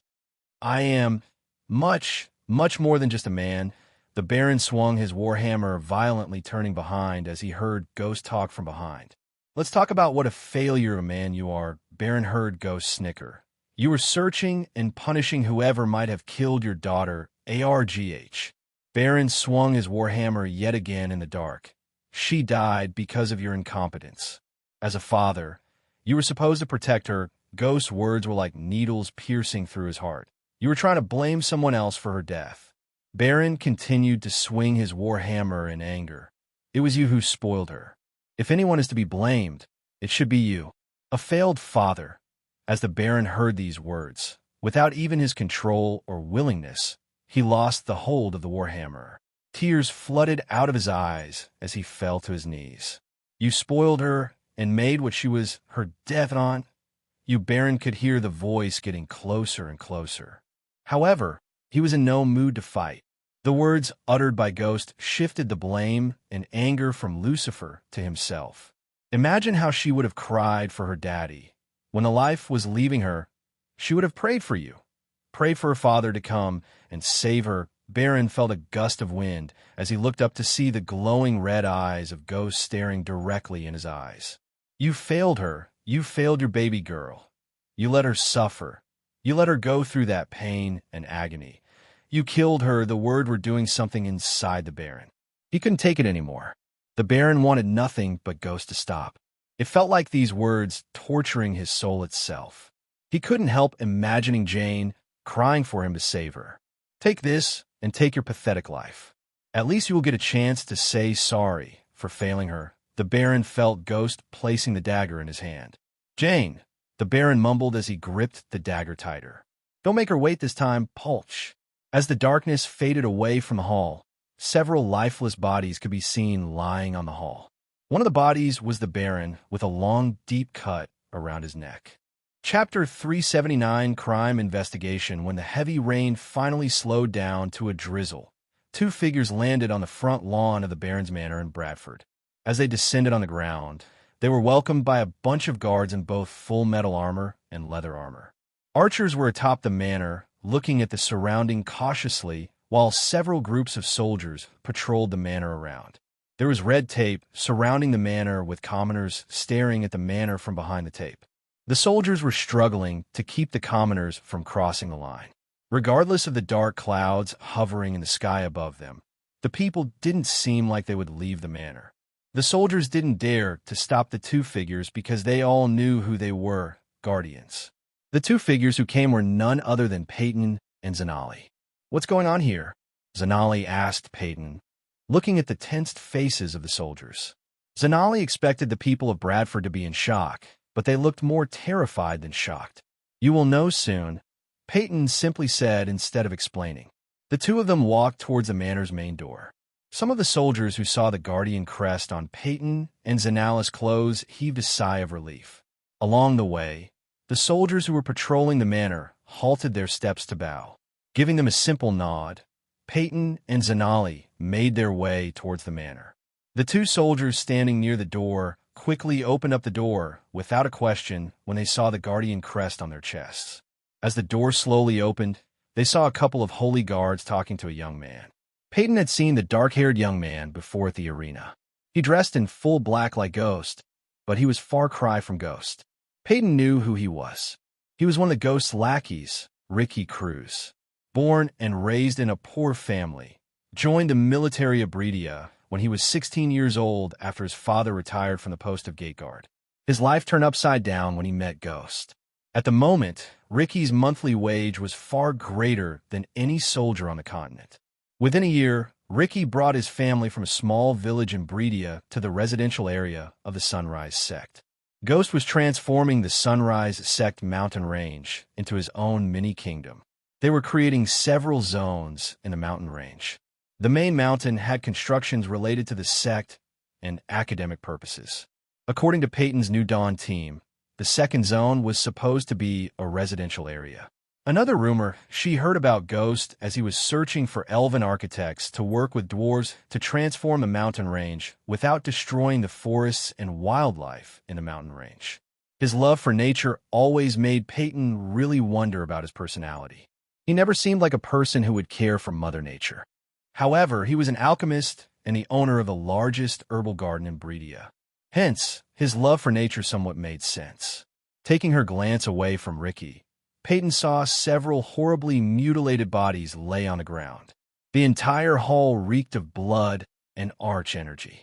Miss Peyton. Suddenly Peyton heard a calming voice from behind.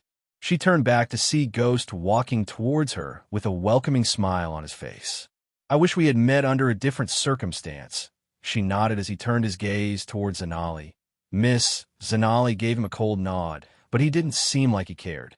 What happened here, Ghost? Or should I call you King Ghost? Zanali noticed the smile on Peyton's face. It was peculiar, as she thought Peyton hated Ghost to the core. Nah, I prefer you call me Ghost, as long as I don't have to call you Guardian Peyton. Two-tongue twisty, Ghost chuckled as Peyton nodded. What happened here? The smile on Ghost's face disappeared as he sighed after hearing Peyton's question.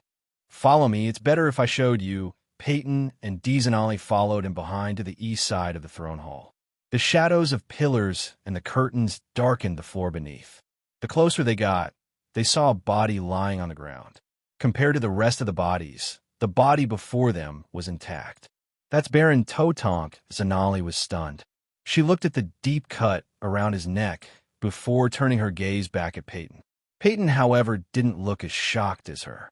She just adjusted her square spectacles, taking a closer look at the dagger in the Baron's hand. The Holy Guards are still doing the investigation, but it seems like the Baron took his life with that dagger after going mad on the poor soldiers. Based on the cut and the Baron's body position, Peyton agreed with Ghost on the fact he took his own life. The Holy Guards took the Baron's warhammer. Some soldiers were beaten to death with a hammer. At least it looks that way. Ghost sighed as he continued.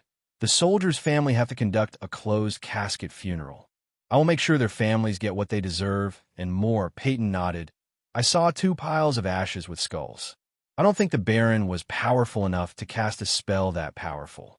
I heard the personal guards of the Baron were at core formation level 6. The Baron was weaker than them and not a mage. Follow me." Yet again, Zanali followed Ghost behind. They were walking towards the throne, where Zanali saw a holy guard in full white metal armor standing beside. Noticing the guardians approaching, the holy guard walked away from the body. As the holy guard moved away from the body, Zanali saw the complete body, or what was left of it. In the place where the head should have been, Zanali saw brain matter, skull pieces, and blood. She felt nauseous just by looking at it.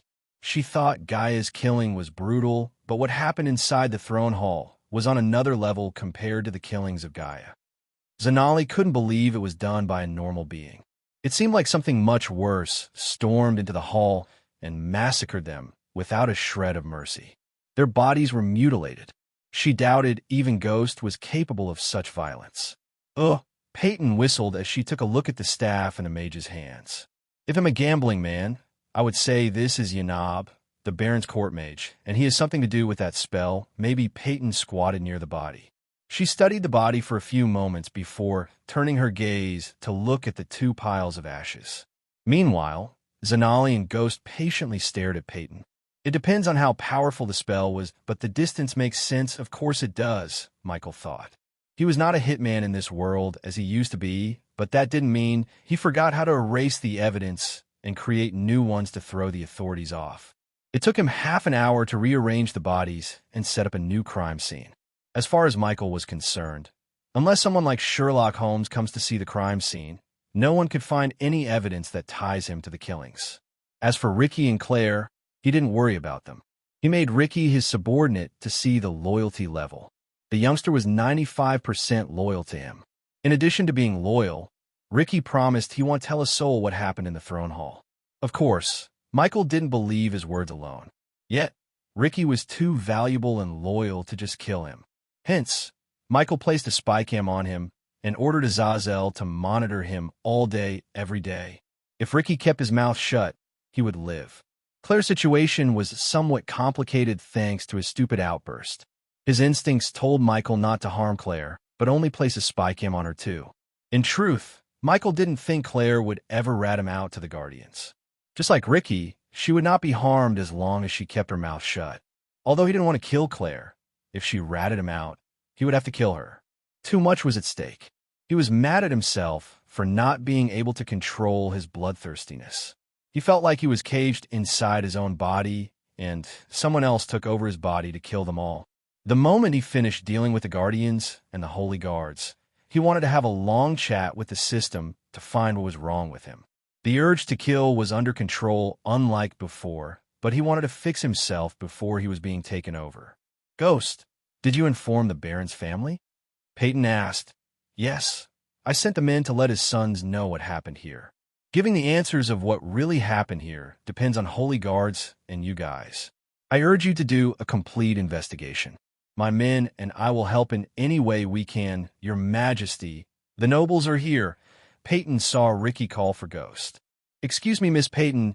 I have kingly duties to take care of now." "Of course, we will be in touch," Peyton said. Zanali stared at Ghost, figure slowly disappearing from her sight. Then she asked Peyton, "What do you think that happened here, Peyton? You buy his story?" "I don't." Peyton adjusted her spectacles. "But I also don't think he has something to do with the killings. He is a core formation level 10. Although he is very powerful, he couldn't have killed all those core formation warriors in a core strengthening stage mage. I knew Mage Yanob. He couldn't have been killed by Ghost. Peyton was not wrong, though. What killed them all was not indeed Ghost. It was something much more powerful, the sprout of the true Dark Lord. Chapter 380. Back in the Dark Forest. Michael was standing in front of a mirror, staring at his reflection. "My lord, you're here." Azazel hovered through the walls to see Michael. The demon butler frowned, noticing the scars on Ghost's body. "Something happened, my lord?" Azazel asked. Ghost was not wearing any face mask to hide his face. Azazel was completely loyal to him. Besides, in the future, Azazel would have to work with both his personas, Ghost and Lucifer. He thought of Azazel as Alfred to his Batman. Baron Totonk and a bunch of soldiers who were just doing their job were killed.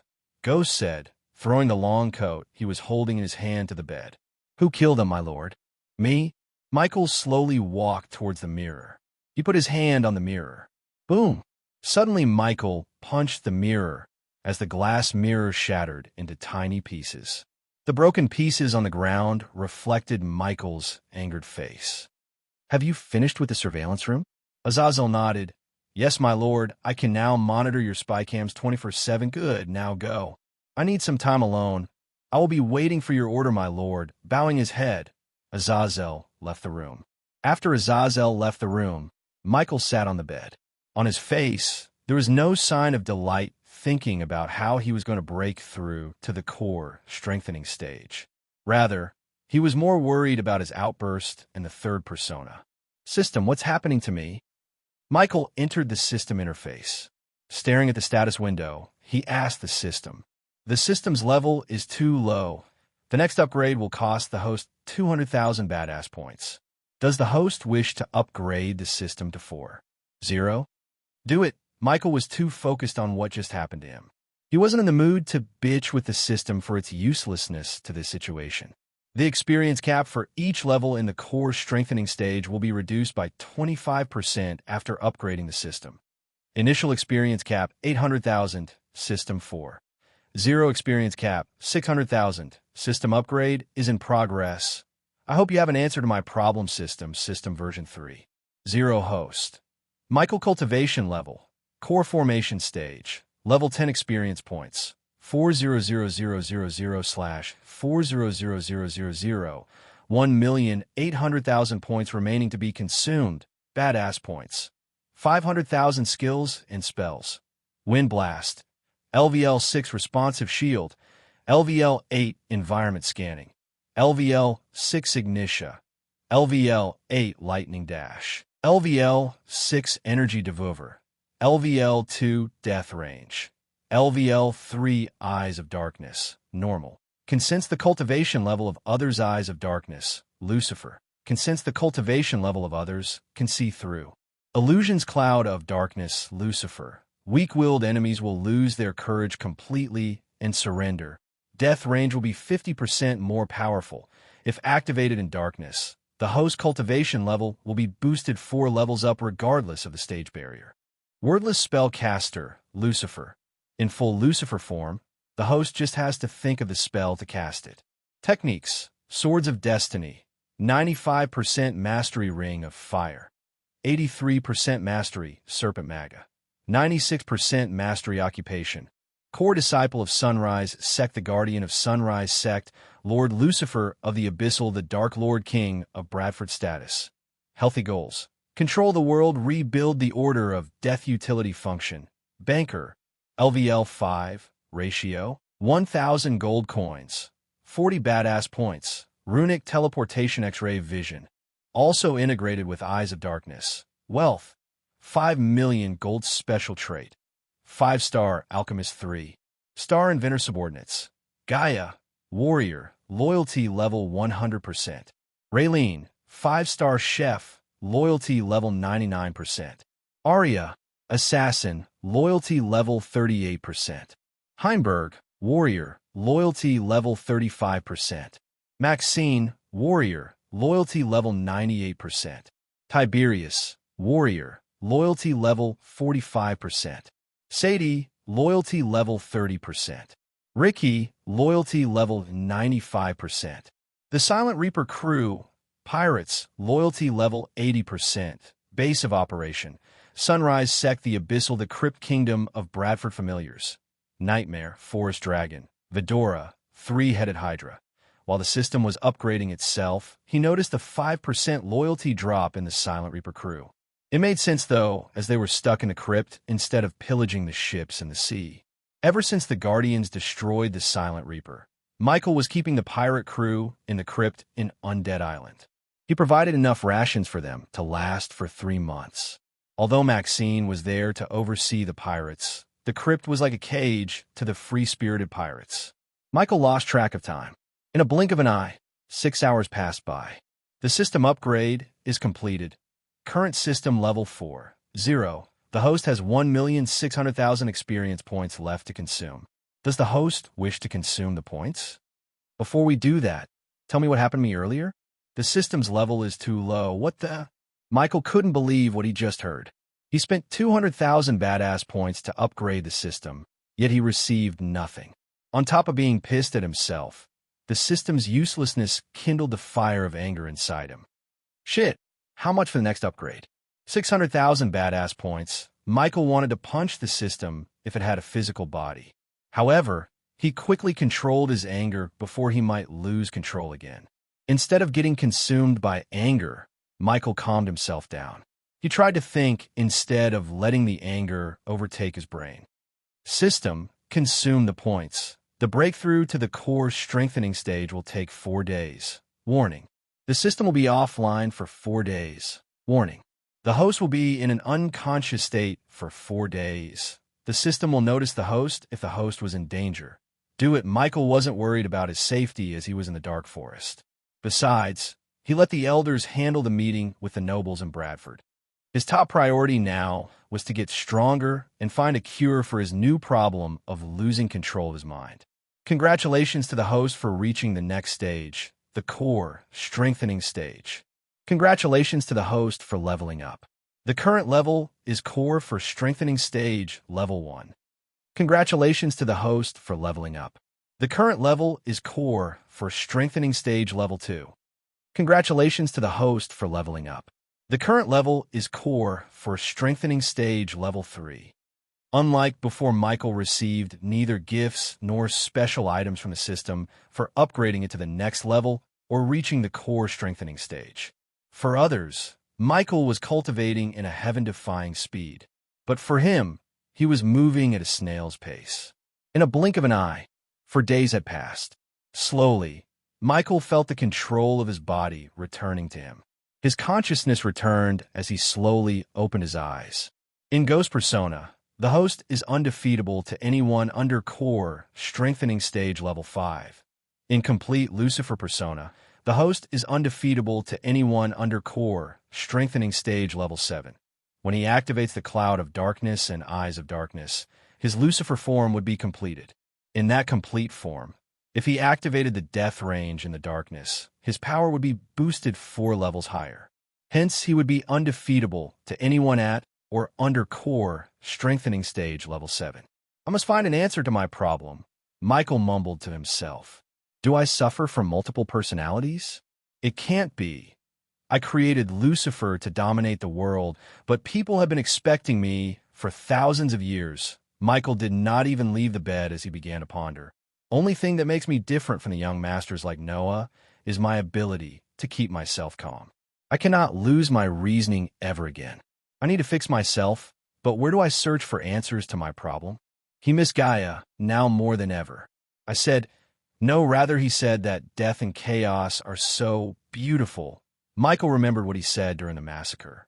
If he could find out about the persona's characteristics, he might be able to find some answer, at least he thought. What if that's the Dark Lord the Guardians were afraid of?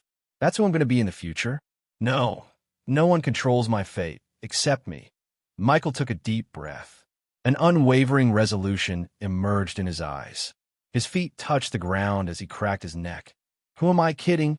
That was me, more powerful. He remembered how powerful he felt when slaughtering the guards. Although he felt pity for them, he had to admit that he was frickin' powerful. Even Yanab, a core, strengthening stage mage, was so powerless against him. If I could control myself in that form. Michael snickered. My lord, Michi. Train of thoughts was interrupted by Azazel's voice. He heard the demon butler's voice coming from the other side of the walls. Come on in, Azazel. The demon butler floated towards him. What is it? As he asked, Michael took a new set of black long coats and turtlenecks from his space ring. He put them on, adjusting the collars and sleeves before turning his gaze back at Azazel. While you were cultivating here, I received a request to meet you from Lady Maxine from the crypt. Apparently, some pirates have been acting strange. Is that so? I think I have to return to the southern continent. Michael willed the system to equip Lucifer armor as well as change his face using the face mask. My lord, what should I do while you're gone? Azazel asked with utmost respect. Clean up the throne hall. It's time I gather my minions and start the world domination. The tournament arc has finally come to an end with this chapter. From the onwards, we will venture into the new arc. Yes, I heard your concerns about the spirit child and Michael losing his mind. If you're worried about the novel going in a cliché way, it won't. Michael was not perfect. He was far from being perfect. He would have his ups and downs. The next arc will focus on Gaia and Michael's character building, as well as some interesting twists. Chapter 381 Inside the Fire Realm. One could see a hot, gooey lava river moving in zigzags. If one wasn't careful and greedy, they would mistake the lava river for a river of gold. Through the bubbling lava river, a boat was slowly moving. A girl who had a three-headed pet on her lap sat on the opposite side of the young man who was rowing the boat. Obviously, it was Gaia, Vidora, and Noah on the boat, as no one else would be crazy enough to choose this route instead of safer and longer road. Are you absolutely sure there are no fishes in the river? Iag asked, giving Gaia a puppy look. She instead just rolled her eyes. You just ate the last of my cookies, rather than minding Gaia and the Hydra's quarrel which was going on for days. Noah focused on the surroundings. There was nothing else except for desolate land, as far as he could see. Few boulders here and there, and that's it. The sky was as usual red while the air was filled with ash particles. The red and gray combination gave off an eerie feeling to the fire realm. Fuck, how long it has been since we came here? Iag asked. 94 days to be exact. A glimmer of sadness emerged in Gaia's eyes. She looked at the distant horizon, thinking about Ghost and Nightmare. She missed the two of them like crazy.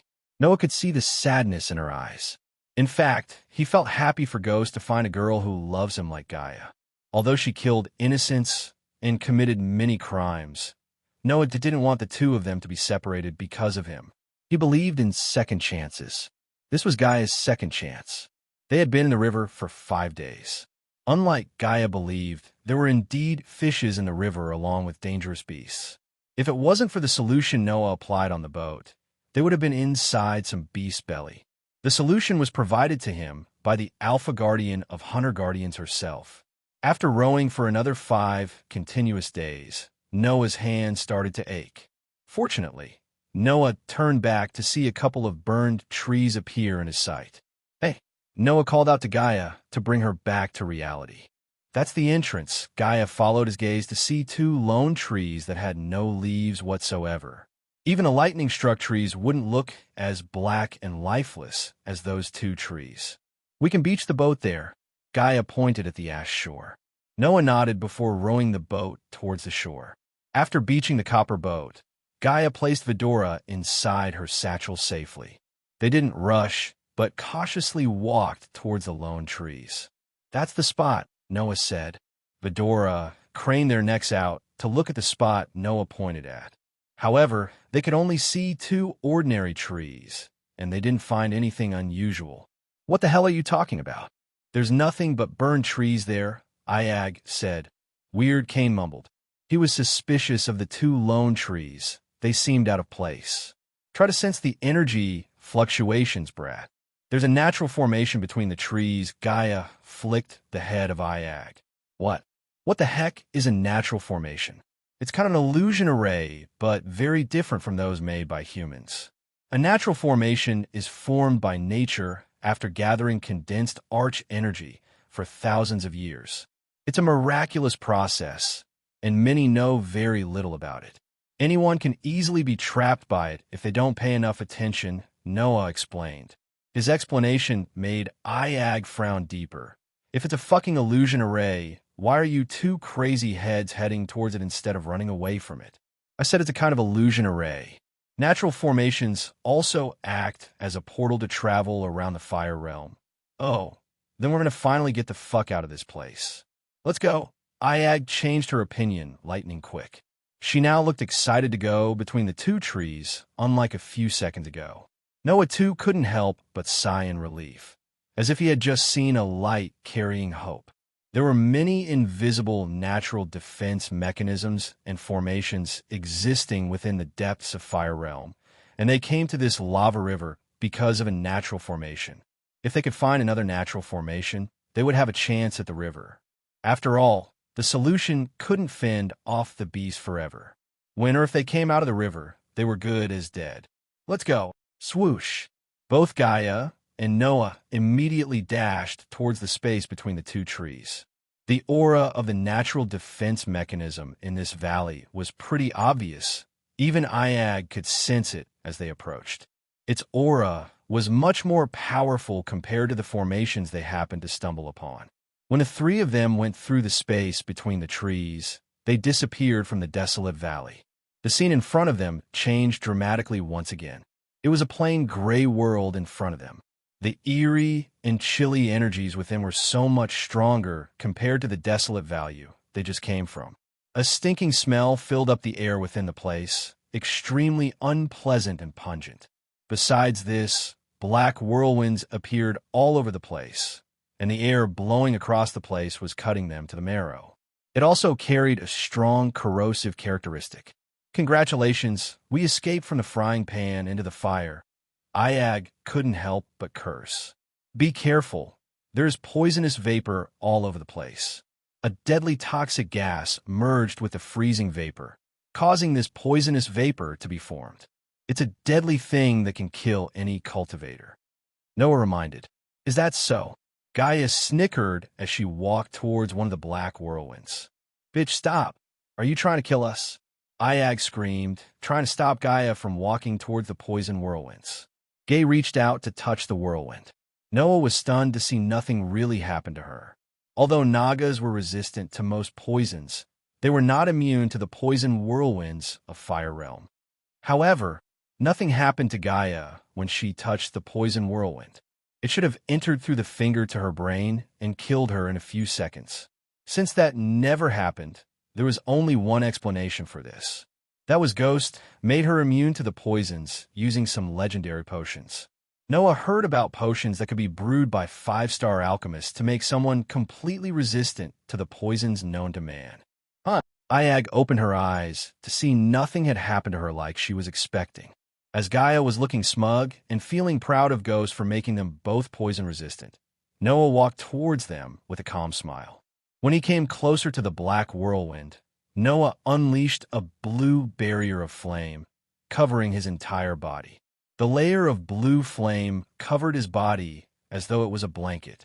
It was a barrier formed by one of the two primordial flames, Heaven's Flame, which repelled all poison known to mankind. Gaia was stunned by the blue flame. She had never seen such a majestic flame ever before in her life.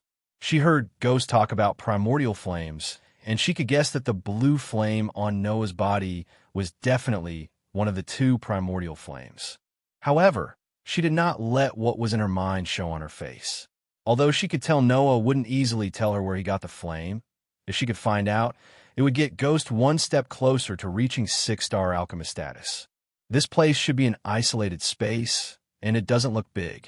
We just need to find the path to the 5-headed serpent's lair, Noah said. He could feel that they were getting closer to the 5-headed serpent. This place was fully filled with toxic vapor and could be considered a natural land of death. It would be really bad luck if anyone ordinary accidentally came to this space. He was covered by a fire barrier, while Gaia just walked next to him like it was nothing. The duo began slowly walking forward. Since the toxicity in the air was too strong, there were no beasts or bandits anywhere nearby. The entire space was extremely quiet, and nothing could be heard except for the tornado's swishing sounds. It gave the space an eerie feeling, as if they had actually come to the real hell. Crack! Suddenly, a cracking sound could be heard from underneath Gaia's foot. It sounded really loud when in this quiet environment. Fuck! What was that? Ayag cursed as she was spooked by the sound. They lowered their heads, looking at the ground. Then they saw an entire skeleton lying where Gaia had just stepped. Her foot caused a hole to appear on the skeleton's chest. This is a skeleton of a soul-strengthening stage warrior. He must have been dead for a long time. Look, all the bone has become porous. You've shattered it. Noah had eagle eyes. Although the skeleton was badly corroded by the poisonous air and had turned completely black, he still found that this was a core-strengthening stage warrior skeleton. This place sucks. A core-strengthening stage warrior could still survive for quite some time in this space without any poison resistance, using arch energy to shield his or her body. The only explanation for his death would be that he depleted all his arch energy in order to resist the poisonous air. He was killed by the poisonous air once he couldn't repel the deadly poison any longer. Why'd he come here anyway? Gaia wondered why the cultivator came to the fire realm. Noah and she were here to hunt down the five-headed serpent, so Noah could save Zanala's stepfather, while she was here to absorb the blood and start her metamorphosis. If it wasn't for the five-headed serpent, Gaia would have never even thought of coming here. What next? Sarva asked after looking around the place. Move forward until we find the five-headed serpent's trail, Noah smiled.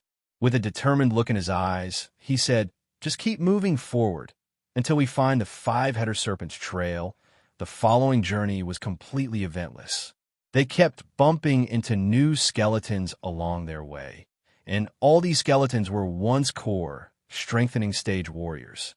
Gaia really wondered why this many core, strengthening stage warriors ventured into the fire realm. She even stumbled upon a skeleton of a soul-refining stage warrior. This meant they were looking for something here. The duo had walked for nearly an hour, and they kept bumping into more and more skeletons. The place seemed really desolate. After spending almost 2 hours of walking, they suddenly saw a light blinking in the distance. Look, there is light blinking in front. Ayag informed them. She almost shouted, let's go check it out. Noah saw the light as well. Although the rainbow color light seemed faded, it couldn't escape their eyes. The duo immediately dashed forward, and soon they arrived at the source of the light. A human! Ayag's eyes lit up as she saw a man with disheveled hair, was sitting with both legs crossed, not moving at all, which made him look like a stone statue. But the weak aura emitting from his body showed that this old man was still alive. Chapter 382. Both Gaia and Noah slowly approached the old man. As if he had heard something, the old man finally raised his head up, slowly. With cloudy eyes, he looked at them. Vidura quickly went inside the satchel to hide. An old man, a really old man who was long past his prime. The robe covering his body was really loose. He had wrinkled skin on his face and an extremely thin body. He looked just like a skeleton who had nothing but skin. Pretty horrifying, as he looked like a mummy. The old man's aura was really weak, as if he was going to die at any time. And yet he was still alive.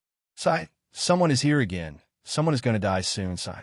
The old man let out 2 sighs. His voice was shrill, making it unpleasant to listen to. It looked like he had gotten used to the deaths happening here.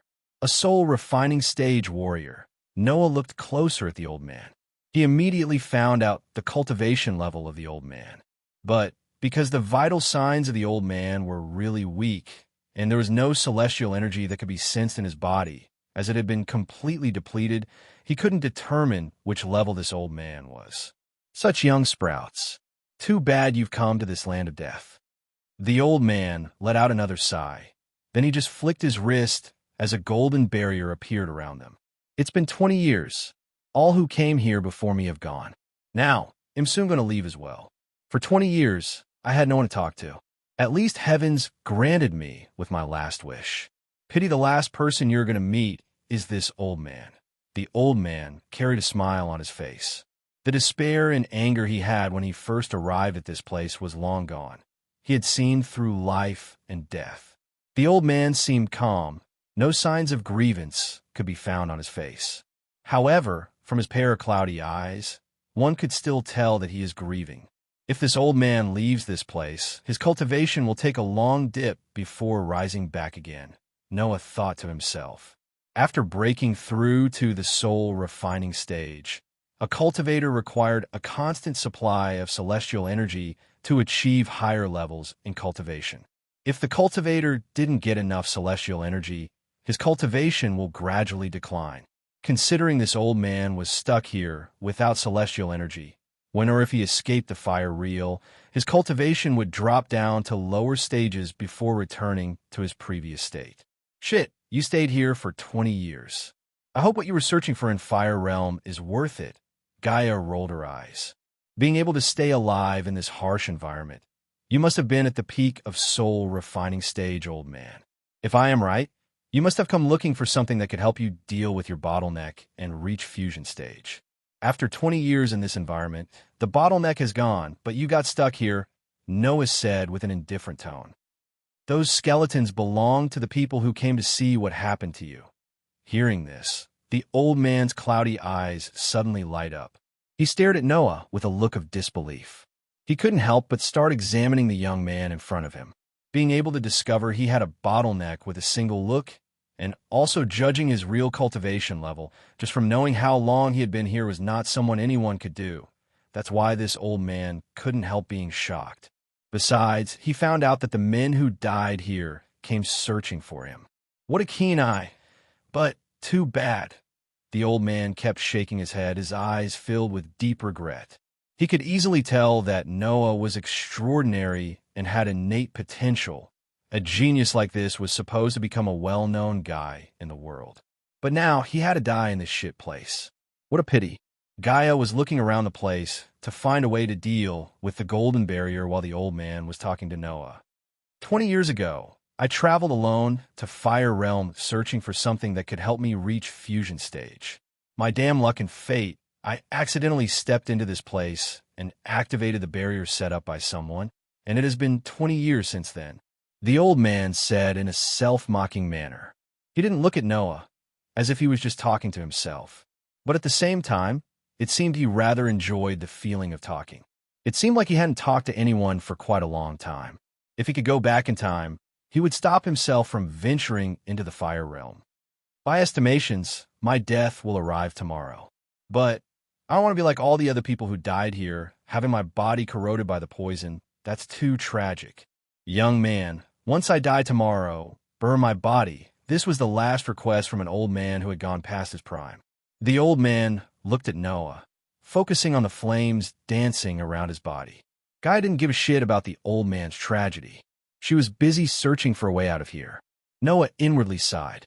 The man didn't ask Noah to help him accomplish any weird, unfulfilled desire at the last moment of his life, and neither did he have any special orders for Noah.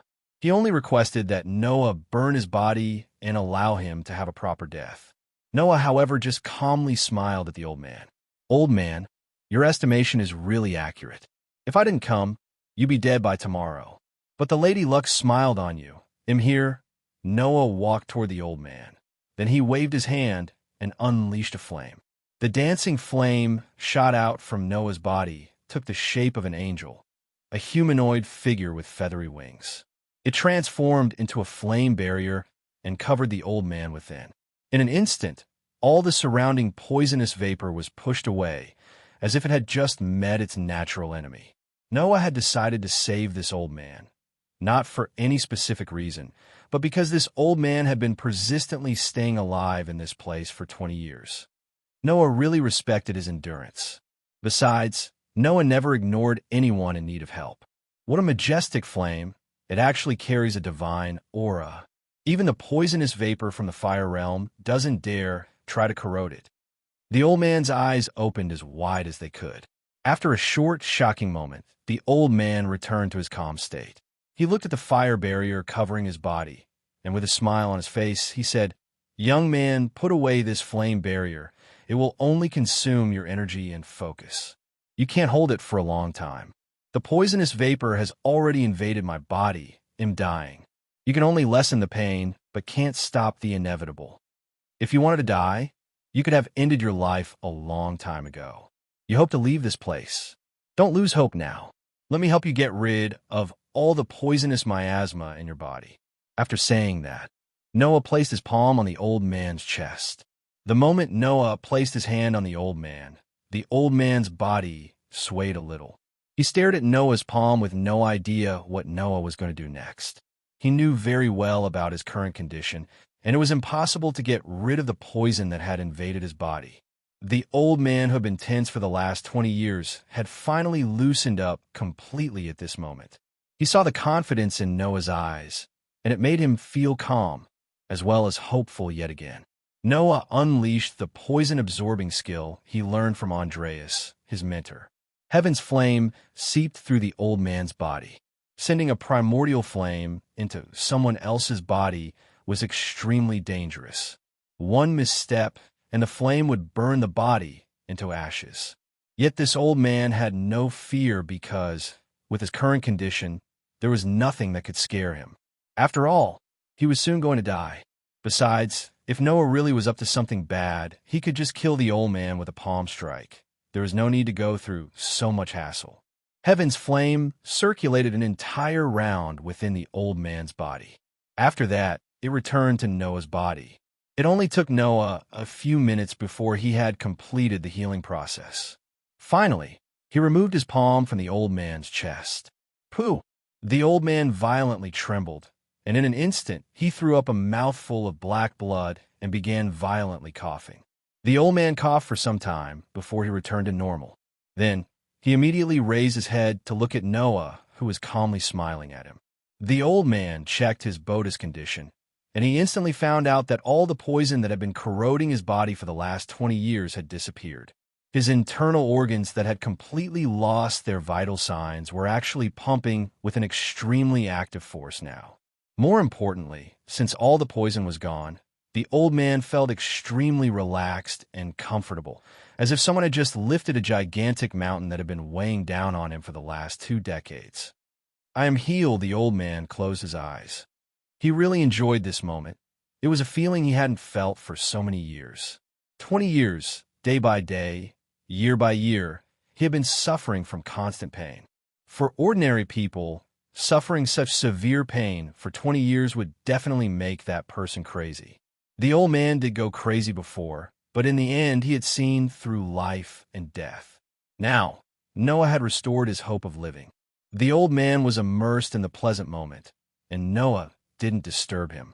He had absorbed all the poison in the old man's body into his own body. After some time, the old man finally opened up his eyes. He looked at Noah and said, "Young man, you really absorbed all the poison in my body into yours. That's really dangerous. Yet, the poison hasn't affected you. How is it possible? Who are you really?" "A guardian," Noah replied with a smile. The old man was stunned, but when he thought about it, everything made sense. Who in the world other than a guardian would venture into a place like this and help a stranger? "Guardian?" "Young man, you've saved my life today for the first time in many years." The old man bent his back to bow towards Noah. "What were you searching for here?" Before the old man could start rumbling about gratitude and a way to pay him back, Noah asked him. "The 5-headed serpent." The moment the old man spoke these words, Gaia immediately turned back. She dashed forward. "Did you find it? Where is the lair?" "Tell me," sighed the old man sighed. He could tell by seeing the look on her face that they came looking for the 5-headed serpent too, just like him 20 years ago. A Naga killed the serpent and absorbed everything except this. As Gaia's heart skipped a beat, the old man flicked his wrist. A charcoal, gray, stone-like thing appeared in his hand. Noah and Gaia looked closer at the thing to sense pulses coming from within. "The heart," Noah mumbled. Suddenly Gaia grabbed the old man by his neck and lifted him up. "Who killed the serpent?" Regardless of him being grabbed by his neck by the girl, the old man remained calm. Just as Noah was about to stop Gaia, the old man flicked his wrist again as a gold-plated snake-shaped pendant appeared in his hand. From top to bottom, Gaia felt an electric bolt running through her body. She immediately let the old man go before taking the pendant from his hand. The Naga woman who killed the serpent left this with a heart. Gaia couldn't believe the words coming from the old man's mouth. She was shivering, holding the pendant. It seemed like a family heirloom. If I ever get out, I wanted to return this to her kin. Wait, something's happening.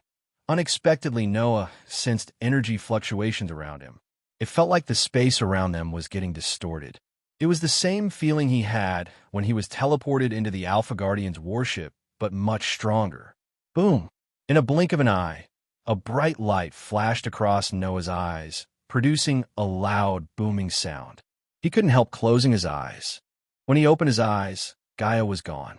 On a mountain cliff filled with dancing green, lush grass fields, Gaia appeared out of nowhere. The setting sun painted the ocean with its golden rays. Gaia looked around, having no idea what just happened.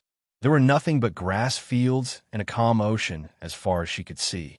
While she was looking around, she felt a breeze brushing past her from behind. She turned back to see an ethereal figure gradually forming before a couple of meters ahead of her in the air. Mother note: the old man will play an important role in the story. Hence the long chapter about the old man and Noah. I didn't want the chapter to be split into two. It has crossed the 2K word limit. I hope you don't feel it draggy. Chapter 383. Gaia's eyes watered as the ethereal figure took the shape of a woman who looked extremely similar to Gaia, but more dominant and majestic. Even if the figure was ethereal, her raven black hair seemed to be fluttered in the air as though they were the wings of an angel. The woman was tall. Her perfect structure was covered by metallic black plate armor from her neck to toe. She radiated a fearsome warrior vibe all around her. Her perfect jaw structure would make anyone think that the god themselves sculpted her personally. Regardless of her ethereal form, her green eyes glimmered, reflecting the golden sun rays of the setting sun. Craning their necks out of the satchel, Vidora saw the woman floating a couple of meters away from them. Even Iag was speechless and felt as if she wanted to bow towards the woman. They had never seen such a woman with elegance as the woman before them. In addition to her dominant vibe, she was someone who could be said to be a country-toppling beauty. Even Layla paled in comparison to the woman in terms of beauty and grace. Baby girl. The two words that came out of the woman's mouth sounded like music. Gaia lost all control of her body as she collapsed to the ground on her knees. Tears poured out of her eyes. "Oh, mother!" Gaia's voice broke in overwhelming pain in her heart. The images of her mother in her mind flashed across her eyes. She couldn't utter any words through the lump in her throat. Where her mother died, Gaia was just 3 years old. Still, she had clear memories of her mother playing with her, teaching her to read, teaching her to fight, and showing her how to rule over people. It had been 25 years since she last saw her mother. Gaia wanted to dash towards, hug her mother, and never let her go. "Baby girl, what did I tell you about crying?" Gaia looked up to see the smiling face of her mother. She couldn't help bursting into tears.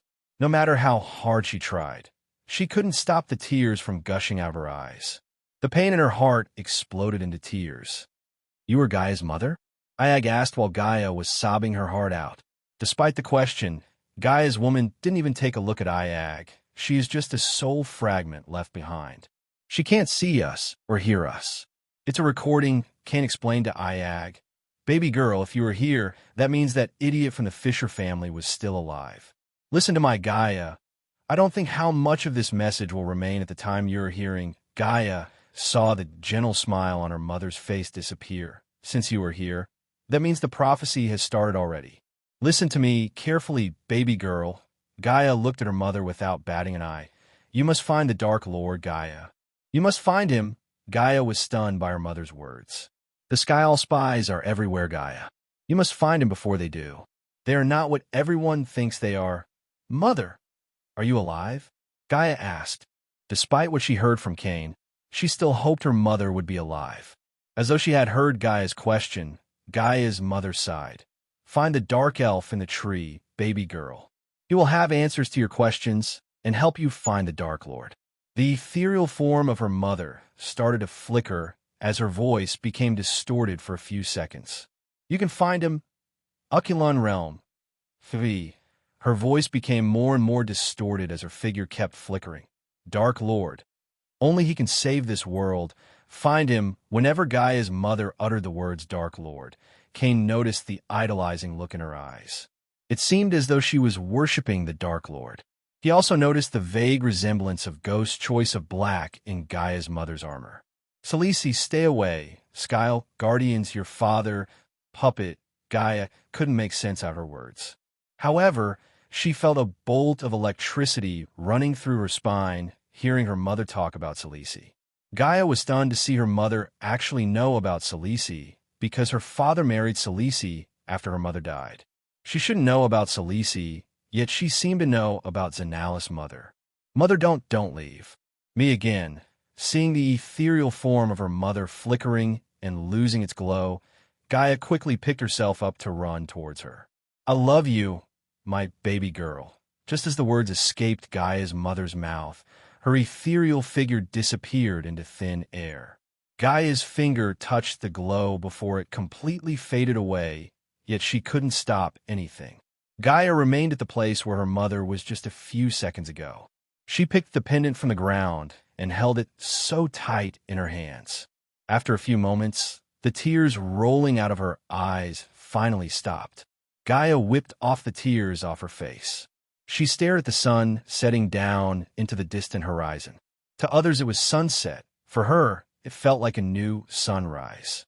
The pain and grief transformed into joy because she slowly began to realize that her mother might still be alive. As far as she could remember, her mother died 25 years ago, but clearly her mother was in the fire realm 20 years ago.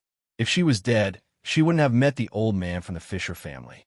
There was no explanation except the possibility that her mother might still be alive and she faked her own death for some reason. Otherwise, she wouldn't have known about Salisi. When she thought about everything her mother said, she ended up with more questions than answers. One of the questions was how the hell did her mother know about Ghost, the Dark Lord? "Let's go." Iag flapped their wings as they ascended to the air from the satchel. With a few more flaps of their tiny wings, they successfully landed on Gaia's shoulders. "I thought our trip to the Fire Realm was a complete failure, but am glad that I'm in the wrong." Sarba gently rubbed his head on Gaia's face. Even Iag moved her head towards Gaia's face before wiping the tears off her face. The three heads of Adora hugged Gaia and spent a few moments in silence. Their love gave warmth and much-needed fearlessness to Gaia. "Where are we?" Iag asked while still resting her head on Gaia's cheek. "All I know is we are definitely out of the Fire Realm," Kane sighed. He felt safe after a long time. He couldn't wait to go back home. "Great. We can finally go home." A gentle smile appeared on her face along with an unwavering remote in her eyes. "I'm coming back home, human. This time, we're going to find my mother together." While Gaia was stuck on the border of the Azer continent, Michael was enjoying the peace and calm of the night, sitting on Baron Totonk's throne.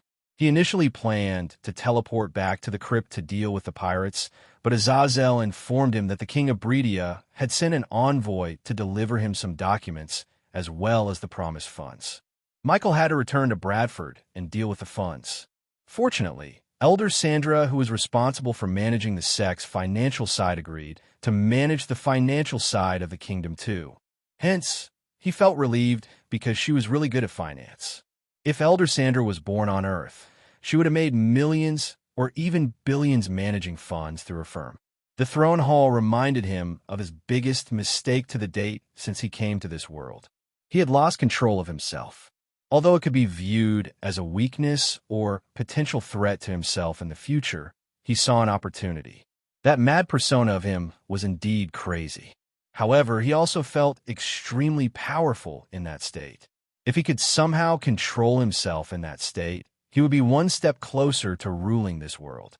As he was thinking about a way to control himself in that state, a golden ball of light appeared out of nowhere in the throne hall. He was stunned as the golden ball of light dashed at him. He almost dashed out of the throne when the golden ball of light stopped before him a couple of meters away from him. Then, the golden ball of light slowly opened to reveal a silver-plated envelope. The envelope was glimmering in the chandelier light. It slowly floated towards Michael. Looking at the envelope, Michael frowned. Carefully, after ordering the system to scan down the letter, Michael reached out to grab the letter floating in front of him. The letter had the name Ghost written in gold with beautiful calligraphy. When he touched the envelope, it opened, automatically revealing the letter inside. What in the actual fuck is this? That was the first question that appeared in Ghost's mind after reading the letter. Hi, my wonderful readers. I have read all your concern about Michael losing his calmness and change in personality. I can reassure you that this is just a bump in his journey. The story has just started, and the real action will begin from the next arc. P.S. The reason for me pasting the author's thoughts in the chapter itself was to get the readers of pirated sites to change their minds and come to WN. Chapter 380 for the Crypt was as usual dark and gloomy. Gibson didn't even know what time it was, as they had no way of looking outside after locking down the crypt door. Gibson took a long, deep breath, looking at the crew, sleeping on the floor, completely blackout drunk. Booze was the only thing that kept them from going crazy. Gibson turned his gaze to the crypt's dark corner to see Maxine using Shorty as a dumbbell to train her biceps. She held Shorty by his belt and lifted him up and down.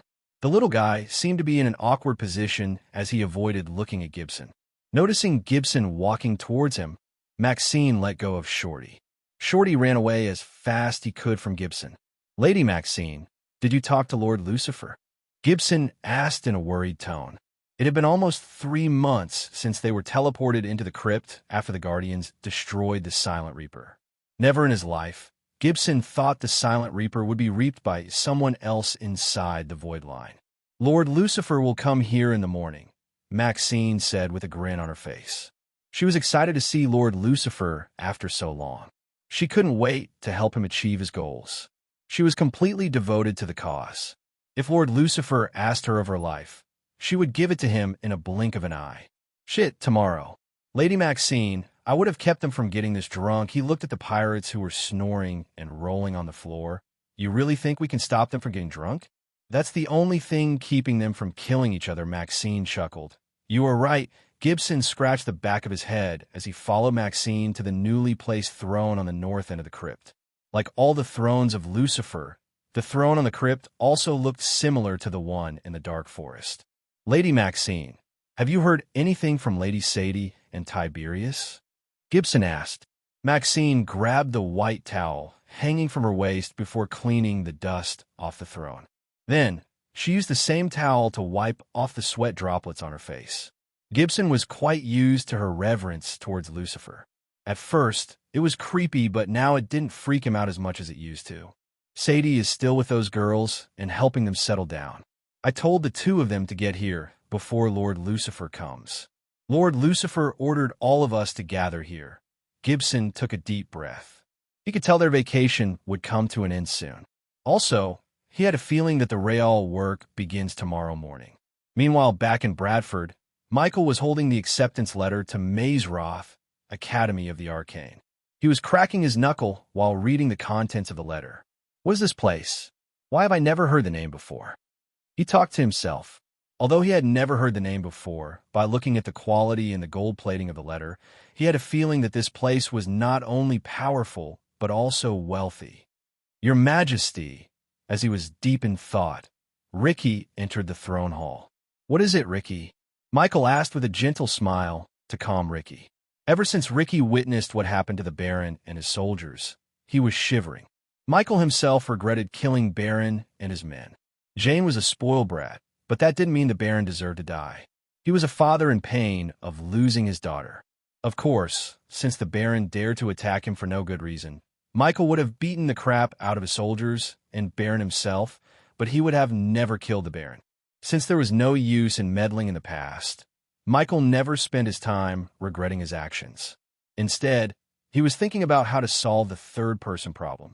He himself hated that persona, as it was everything he hated.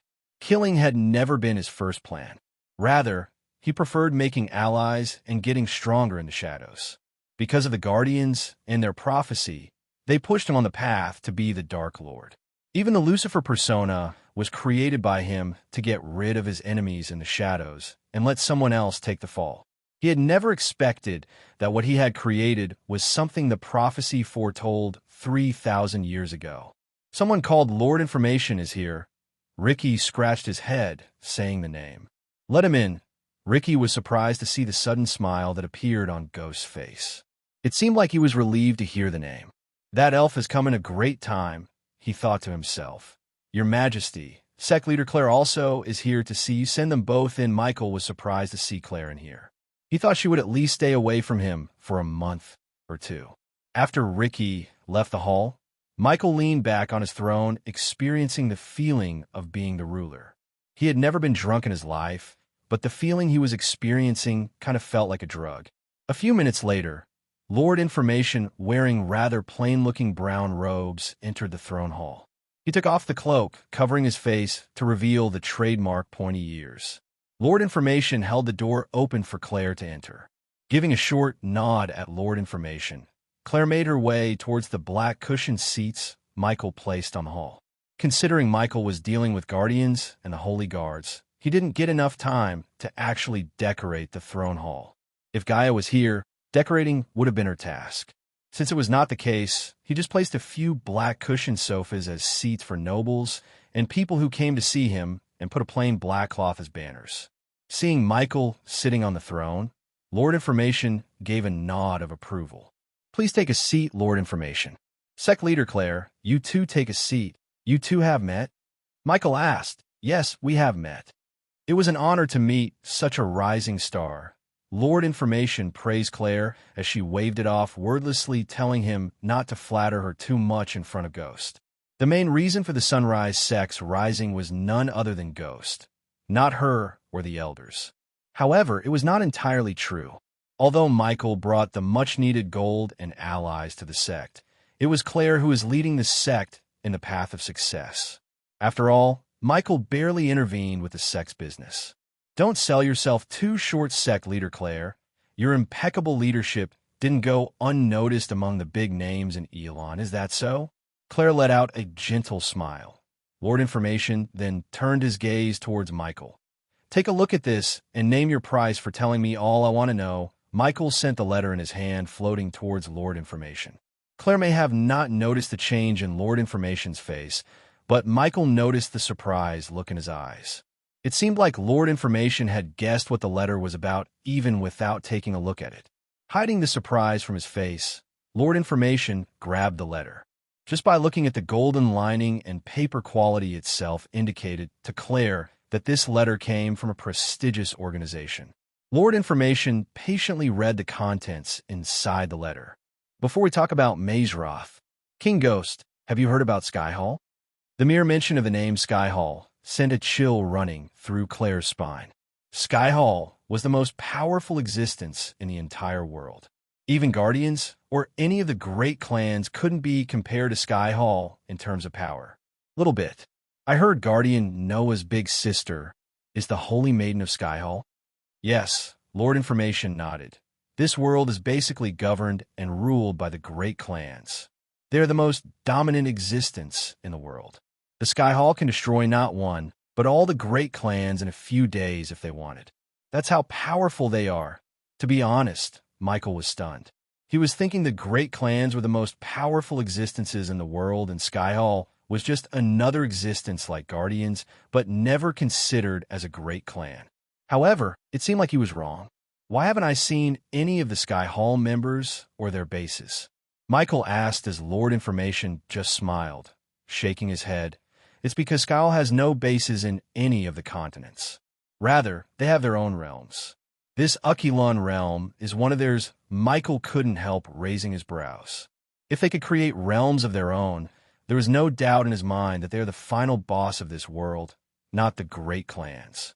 Mazeroth is a subsidiary of Skyhall, which makes Mazeroth is the most powerful academy in the world, not Vogarth in the Western continent. Lord Information paused for a moment before continuing. This letter is the only way to get into Mazeroth. They only choose the best of the best, and they have chosen you. As far as I know, no one has ever rejected this, as this is a once-in-a-lifetime opportunity. Are you going to be an exception, King Ghost? Michael was thinking about rejecting their offer, as he had no time or need to go to school. He wasn't a school kid, after all. However, after hearing about the Skyhall, Michael changed his mind. The best way to defeat the Guardians and the great clans was to ally himself with someone more powerful. Until now, he never found such an existence that could go on head-to-head with the great clans. Lord Information, Sect Leader Claire, am going back to school. Chapter 385, Lord Information. Since it's another realm, what about the time differences? Michael asked Lord Information. Claire seemed worried, realizing Ghost is going to leave them probably for a long time. Your studies will last for 18 months in the Ukulun realm. The time flows 3 times faster there. So 18 months, there will be 6 months here. Wow. You really live up to your name. Lord Information, Michael chuckled. I assume you know someone who went to Maze Roth? He asked. Since Michael needed to know everything he could about Maze Roth and Skyhall, he asked every question that came to his mind. Lord Information might be the handful of few who knew this much information about Maze Roth and Skyhall. Claire seemed clueless about Maze Roth. One couldn't blame Claire, as only a handful of people knew about the existence of Maze Roth. As a matter of fact, I know many. I will tell you 2 names whom you already know. Pill King Gabriel and the wielder of Angel Vina, Lady Layla Alden. Both of them studied in Maze Roth, so you can't stay there after studies? Michael asked. As far as I know, you can. Some of them choose to stay in Ukulun while some return here. Why stay there and be just another guy or girl when you could be a king or queen here? Michael could understand. In the Ukulun realm, both Layla and Gabriel would have been another prodigy, but in Elon, they were godlike figures. Every king and noble respects them and treats them with the utmost respect.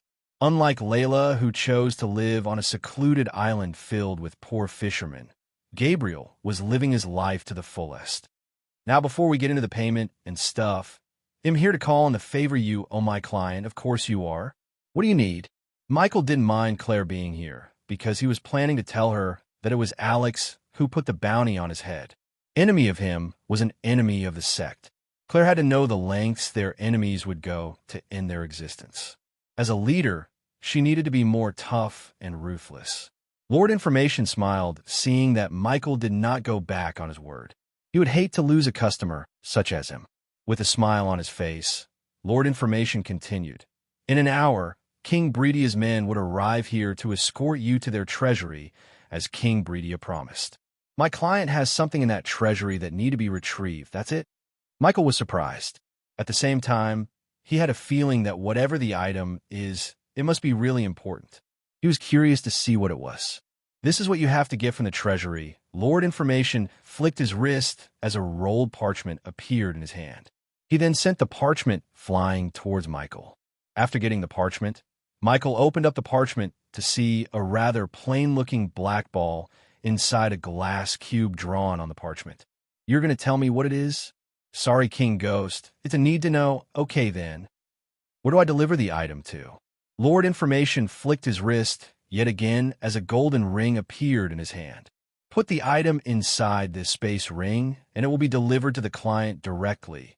As the ring flew closer to him, Michael saw golden runes glimmer on the surface of the ring.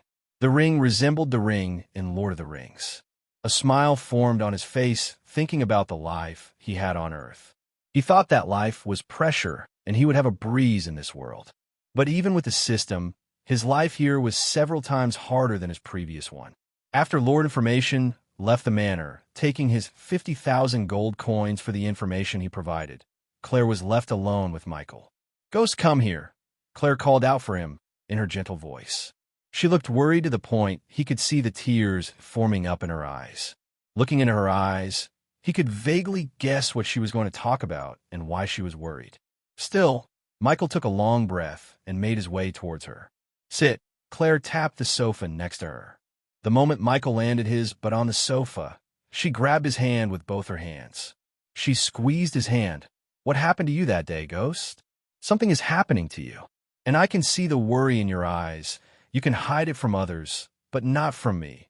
Michael sighed inside, hearing her words. There was nothing but pure care and concern in her eyes. I don't know about you, but you're like a little brother to me. You're a family to me. Tell me, how can I help you? I will go to hell and heaven for you. You have no idea what I am, Claire, Michael thought inside. Helping one person might not change the whole world, but it could change the world for one person. What you did at that time changed my entire life. I will never forget your help, Tears began to roll out of her eyes as she continued. Whatever is happening to you, there must be a way to fix it. Let me help you for once. Grandpa would know what is happening to you. With a gentle smile, Michael cupped Claire's soft face. He wiped off the tears. Claire, I will be fine. That's my promise to you. Are you afraid I would rat you out? That's why you're not telling me what's happening to you. Claire was not stupid. She saw the sudden darkness that chased away the light when he began to kill the Baron's men. Although she fainted, she heard their screams. No matter what you are and what you do, I will stand beside you, Ghost. If you have no one to stand beside you and support you, that means Claire is dead, Michael sighed. She was not the kind of person who could stand beside Lucifer. Looking at her eyes, he could tell she would still be with him even if he told her that he is Lucifer. However, he didn't want her or the sect to be in the Corsair of the Guardians. If one day the Guardians found out that Ghost is Lucifer, he wanted to protect the sect and Claire from the wrath of Guardians. Her words warmed his heart. Claire leaned closer as her forehead touched his. Claire, nothing will happen to me. We will live our immortal lives as a family, since you are my big sister now. Michael chuckled to make her smile. Ever since he came to this world, he did many things and regretted nothing except killing the Baron and his men. That was his only regret, and that was because of the third persona inside him. Seeing the tears in her eyes, he promised himself that he would fix himself before he puts everyone he cares about in danger. Even if there came a day when the Guardians found out that Ghost is Lucifer, he would not let them touch the sect. His trip to the Oculon realm would make sure of that. Don't worry too much. It'll be fine, Michael gently head-butted her. Meanwhile, in a spacious room where there was nothing but hundreds of books lying around, a white orb was glowing on a large oak table. The candles lit on the candlestick illuminated the orb to reveal two figures sitting closer to each other. A little dragon the size of a peacock with pure pearl scales staring at the orb without batting an eye. Under the little dragon, an old man in his 60s with a long white beard was leisurely sitting on the chair before the oak table. The windows behind him revealed the massive mountains floating in the sky. His eyes behind the half-moon spectacles showed a tinge of joy and sorrow at the same time. Dean, you have grown up, and you look just like your mother, the old man smiled. The figures in the orb were none other than Michael and Claire. The old man was watching them through the orb. After everything we did, he still came to this world. It seems you're wrong, Andreas. We cannot avoid the inevitable. His voice sounded extremely calm, despite his knowledge about the future of this world. His powers are starting to show up, aren't they? The dragon moved his lips as a melodious voice of a girl came out of its mouth. Unfortunately, yes. What we did 21 years ago has made him stronger. I doubt the Guardians will be able to stop him after a few years. Master, if he is going to become a threat to the entire world, why can't you stop him before it's too late? The dragon asked. The old man could only sigh. When Andreas asked me to perform the forbidden spell, I told him we might be pushing the child towards the path to becoming the Dark Lord.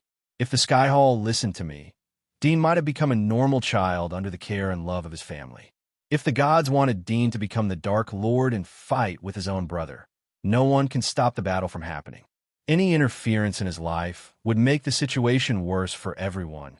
The old man took a deep breath and turned back to see the majestic view of floating mountains outside.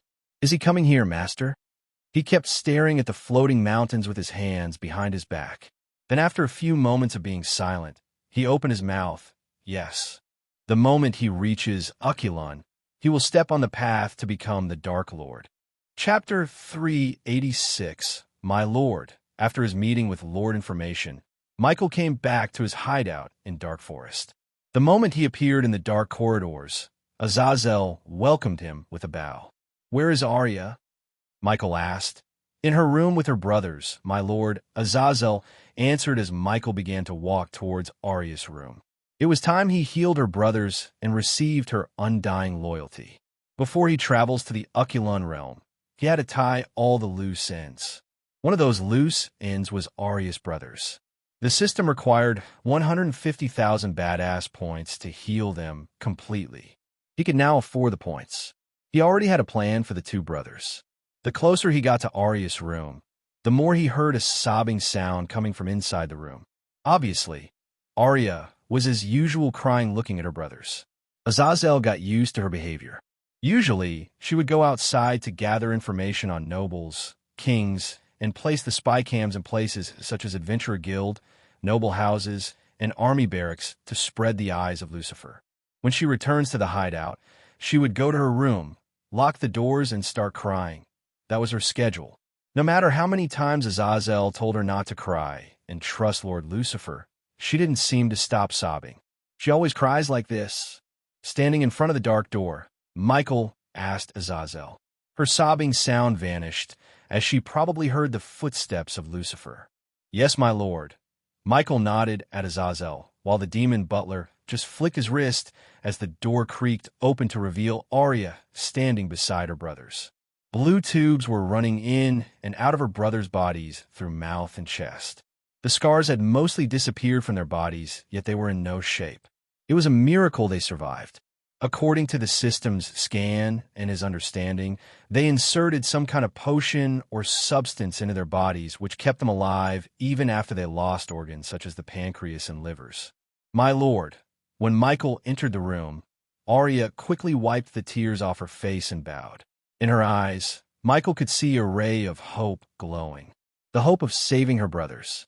With a nod, Michael moved towards the large bed where the limbless brothers were sleeping peacefully. He placed his hand on their foreheads. System, it's time for us to heal them. System scanning initiated. Getting vital signs. Initiating healing plans. The system's voice sounded in his head. 150,000 badass points required. The system requires some other items to complete the healing process. The items would cost the host additional 5,000 points. The healing process would last long for a week. The system's voice continued to ring inside his head. Does the host wish to start the healing process now? The system asked. Instead of saying yes in his mind, he turned his gaze towards Arya.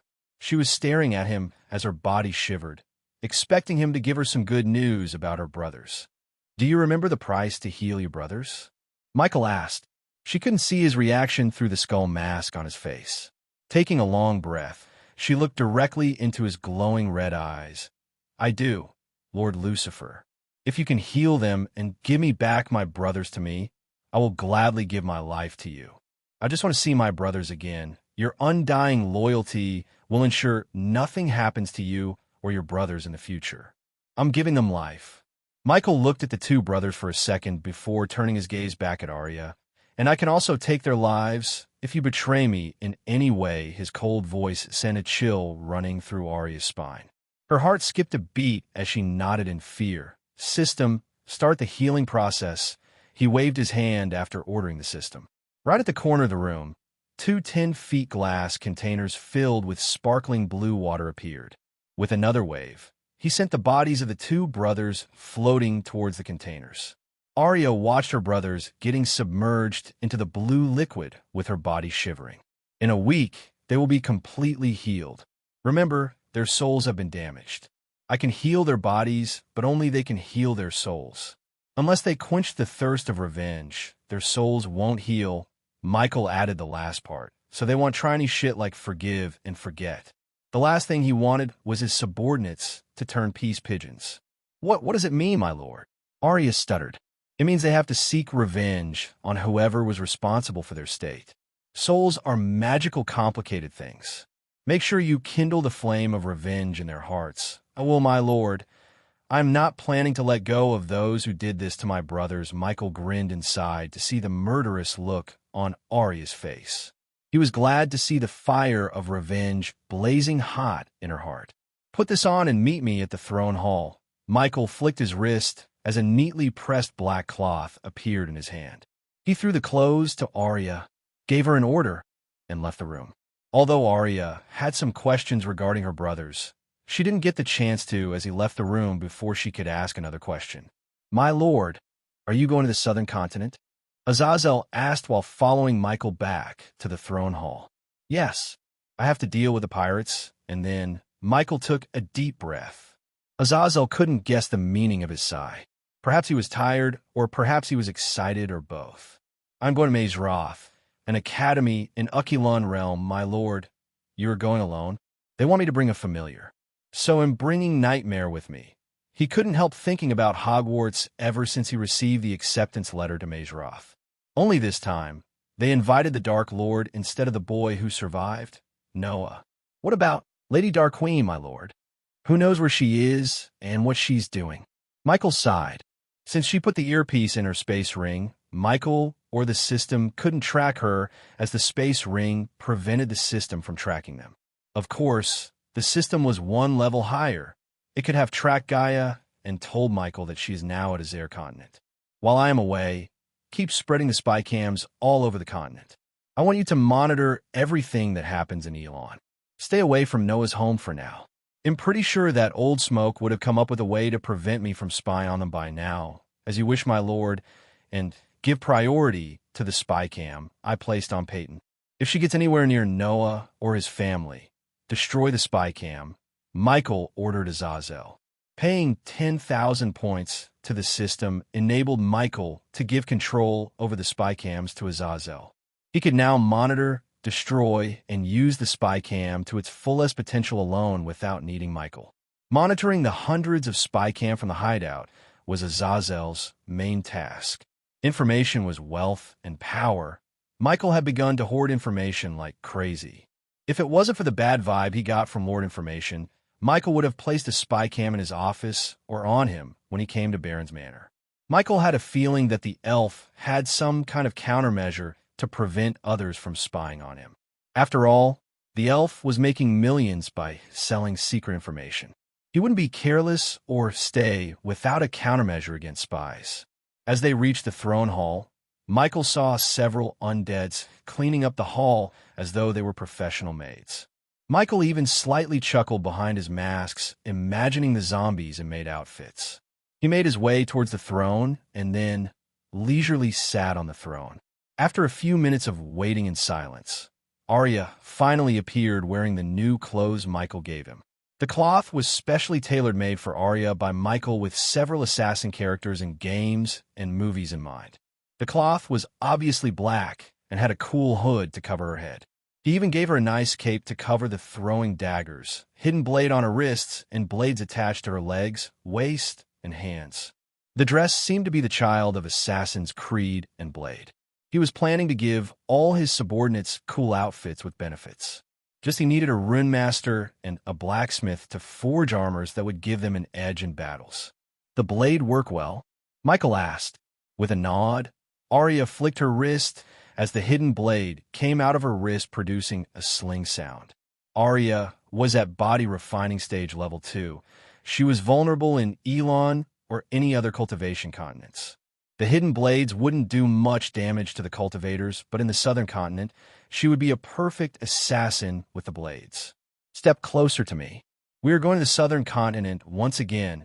As Arya stepped close to him, Michael willed the system to activate the runic teleporter. A bright light flashed across the hall. In a blink of an eye, Azazel saw Michael and Arya disappear from the hall. Maxine and Gibson were hanging out in the crypt. Currently, there were no rooms in the crypt, but just a large, spacious hall that could hold 100 people easily. Currently, the hall was filled with snoring and weird sounds made by the drunk pirates. Their snorting sounds even overcome the grumble noises made by hundreds of undeads outside the crypt. Suddenly, a white light flashed across the hall as Maxine and Gibson couldn't help but close their eyes with their hands. When they opened their eyes, they felt a chill. Lucifer was sitting on the throne with his glowing red eyes staring at them. "My lord!" Maxine shouted with excitement before immediately falling on her knees. "My lord!" Gibson also bowed his head and went to his knees. "My lord!"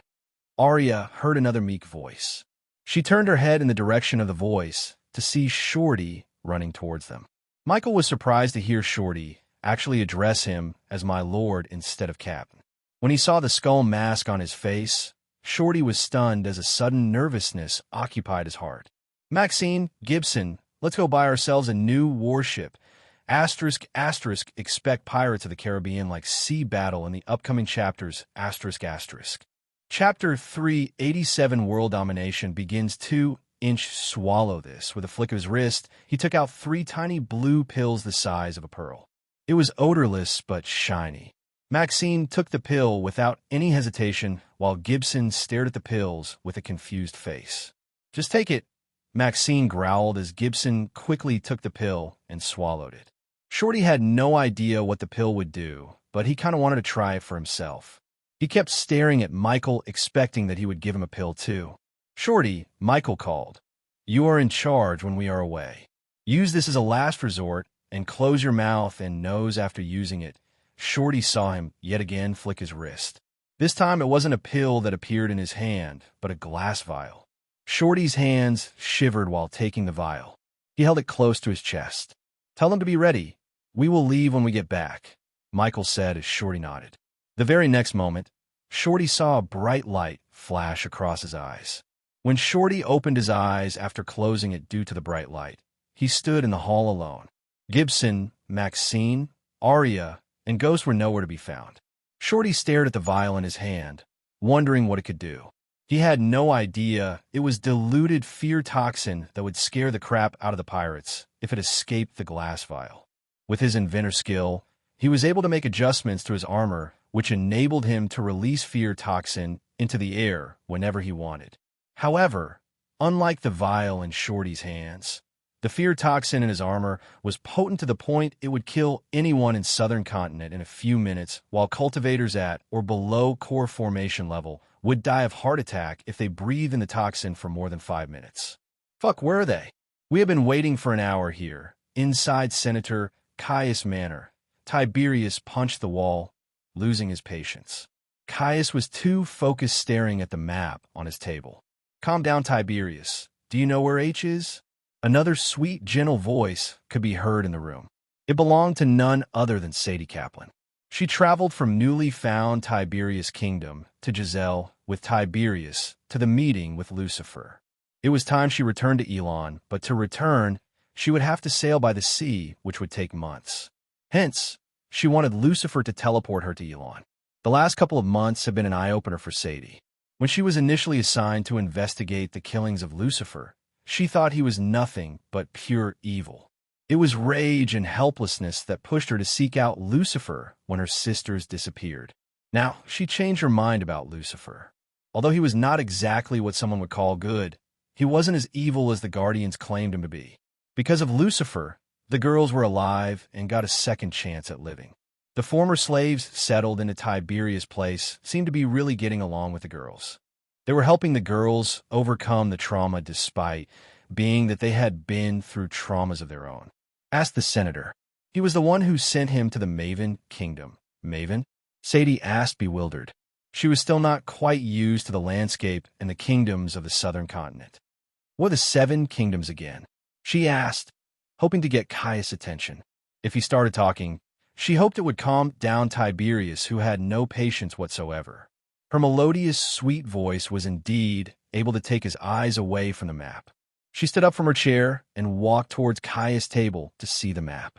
Sadie saw a huge piece of land divided into 7 pieces by black lines.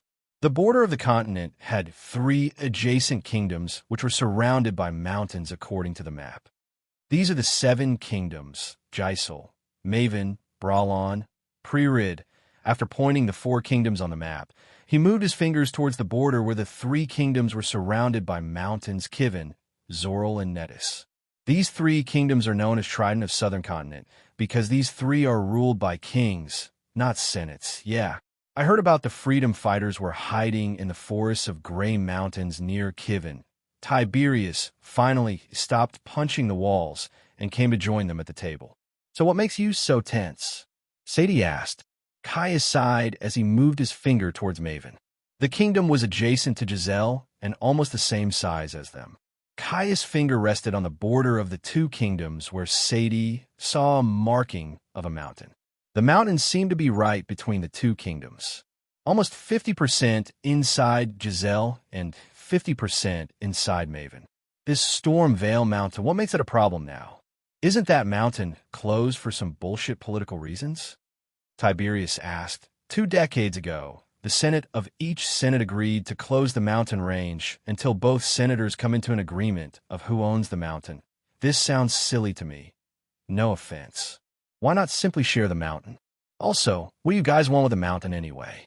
Sadie asked, as Tiberius also nodded, looking as though he was agreeing with Sadie. Stormvale is not just any mountain. Deep inside, there are gold veins. Anyone who owns this mountain will basically become a superpower. Hence, the other senates poked their nose into the matter and brokered a peace talk. Caius rolled his eyes. The other senates brokered the peace talks, not to avoid a war, but to keep both Giselle and Maven from becoming superpowers. They were only keeping their hands off the mountain because they had no claims on the mountain. If there is an agreement, why are you worried? Let me guess, you received news of Maven preparing to make their move on the mountain, Tiberius said, surprising Caius. That was exactly the truth. Caius had been receiving news of Maven spending a huge chunk of their wealth buying weapons, armors, airships, as well as hiring mercenaries. How did you know?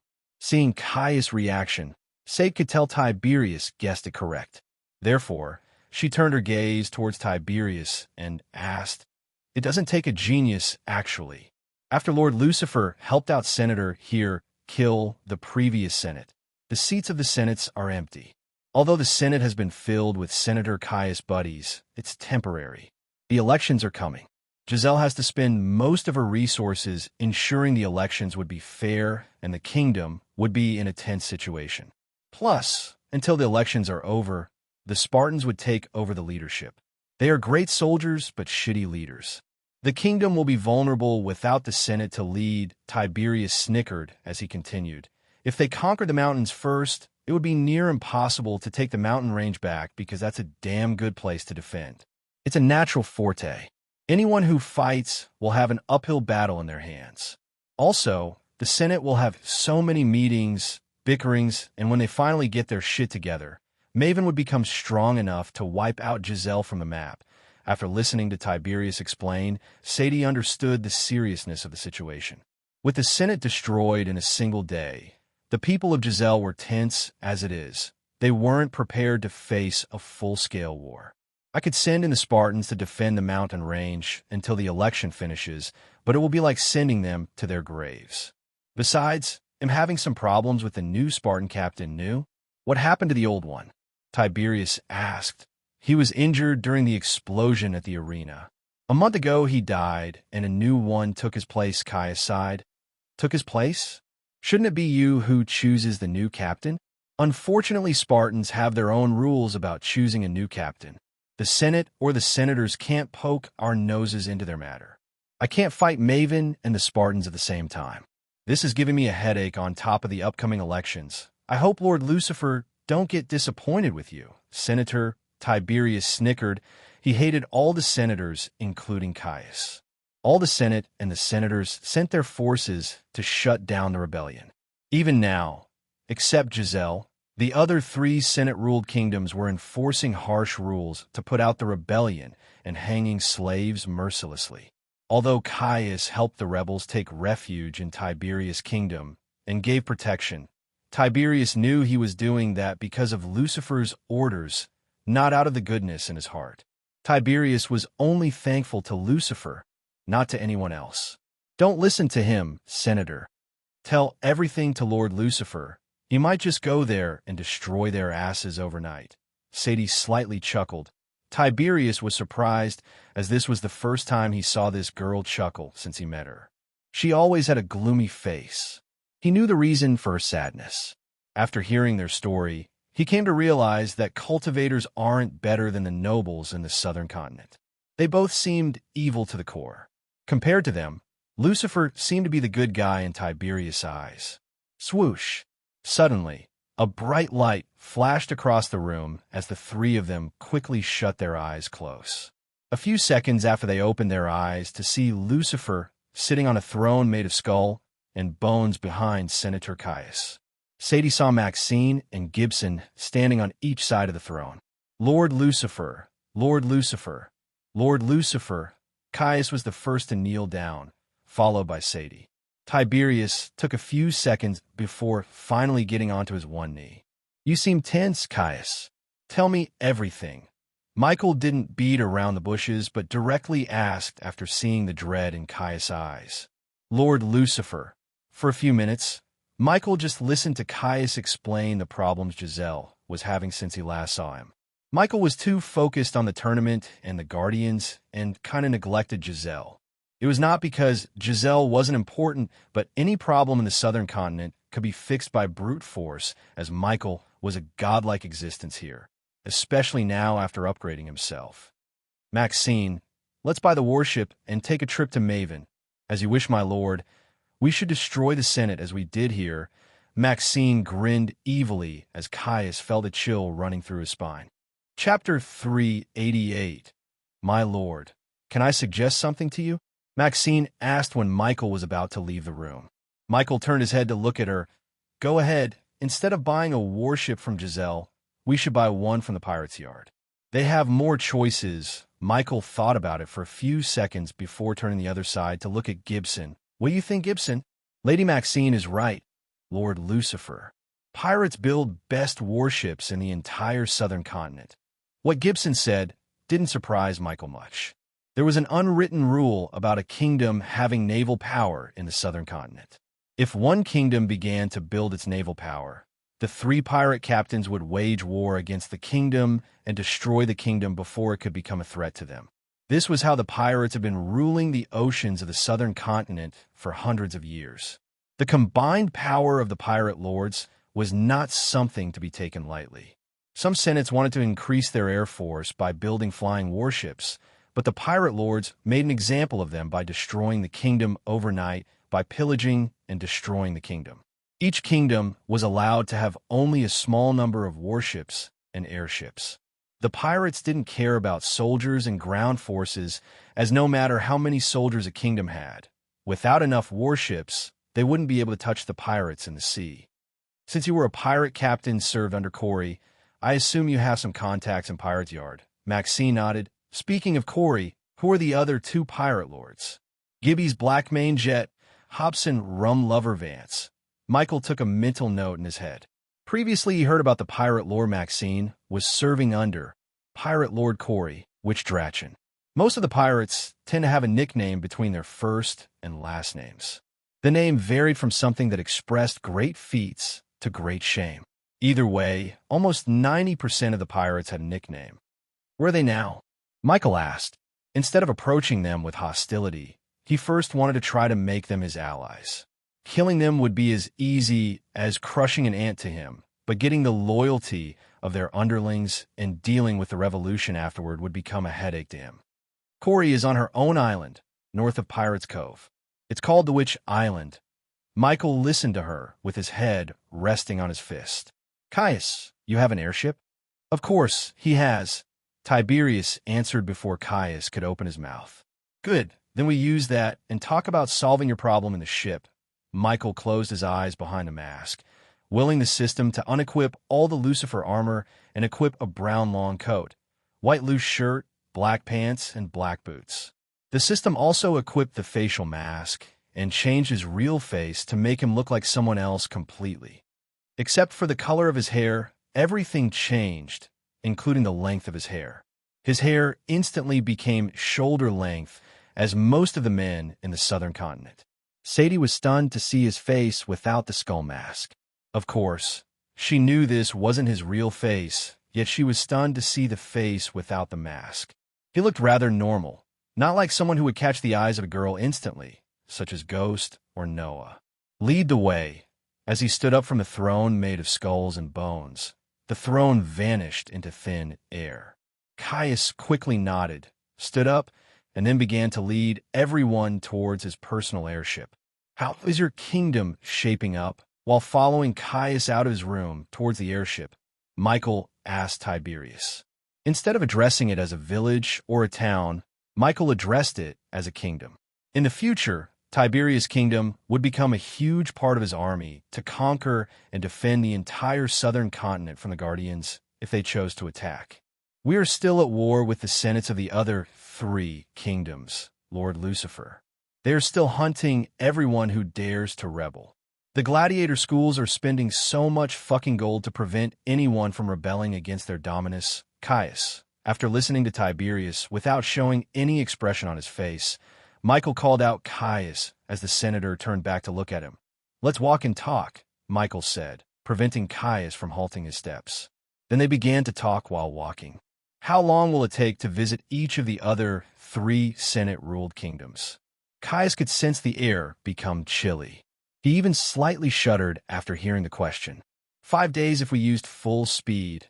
I can spare 5 days to fix Tiberius' problem, Michael shrugged. No one dared to ask how.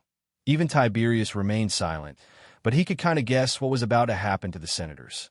To be honest, Tiberius couldn't care less about the corrupted politicians who supported the Spartans and Dominus killing hundreds of slaves all over the continent. After taking the mantle of leading the freedom fight, he cared about every single slave. He made his life purpose to erase the slavery from southern continent. Sometimes even Tiberius would wonder what made him like this. Perhaps the death of Doctorus, or perhaps his muscle sickness, or just anger towards the nobles who enslaved them. "What about you, Sadie? The girls, how are they holding up?" Sadie sighed. "Better than they were 2 months ago. They're still traumatized, but those girls are strong, stronger than me," her voice stuttered. "Of course they are. You were wasting your life in delusion." "Welcome to the real world," Gibson was stunned. He was kind of hoping Lucifer would say some calming words to her. Instead, he uttered the words that made Sadie's eyes water up. "People like guardians will only care about you as much as they can use you. Their care and considerations end where the benefits stop. Turn the tables, use them before they use you, and throw you away like trash." Although the Silver Moon was on the right track, they still weren't using the Silver Moon girls to their full potential. Silver Moon was basically a huge spy agency with extreme potential to collect information about anyone or anything. They lacked the leadership, gadgets, and tactics to extract information to their full potential. If Michael could place Sadie as the next sect leader of Silver Moon, he would then show her the ropes and receive hundreds of spies. "How?" Sadie asked. Her voice stuttered. "Become the next sect leader," Michael said as though it was a simple matter. He knew Silver Moon is not a sect like Sunrise Sect to change the sect leader just like that. However, with Sadie's loyalty towards him, he could infiltrate the sect and get the sect under his thumb little by little. Eventually, they climbed the stairs to the top floor. The Spartans were staring at them, but didn't dare to stop and question Senator Caius. After climbing the stairs for a few minutes, Michael finally saw a door blocking their way with 2 Spartans with spears standing on each side of the white door. "Senator, Senator." The 2 Spartans stomped the spear on the ground as their version of bowing. Then one Spartan opened the door to reveal a giant airship on the other side. "I never flew in a blimp."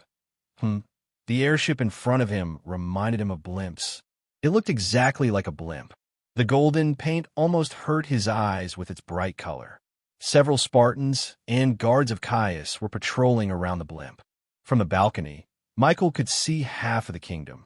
The outfit of Arya, the rugged look of Tiberius, the beauty of Sadie immediately attracted the eyes of the soldiers. Especially Sadie, few soldiers stopped patrolling for a moment to just stare at her. Ignoring the soldiers, Michael followed Caius. When they came closer to the blimp, a servant girl wearing a brown-maid dress pushed a button as steps came out from the blimp's side. After climbing the stairs, Michael got into the blimp and was quietly stunned by the interior.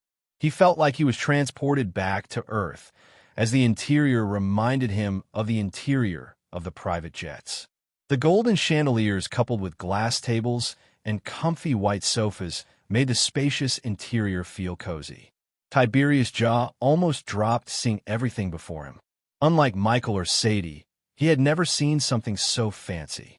Michael saw a minibar with who seemed to be the bartender, a glass round table in the center, probably for Caius to plan something, several silver orbs attached to the ceiling, as well as a rack filled with books and parchments. "Everyone out," Caius ordered with a domineering voice.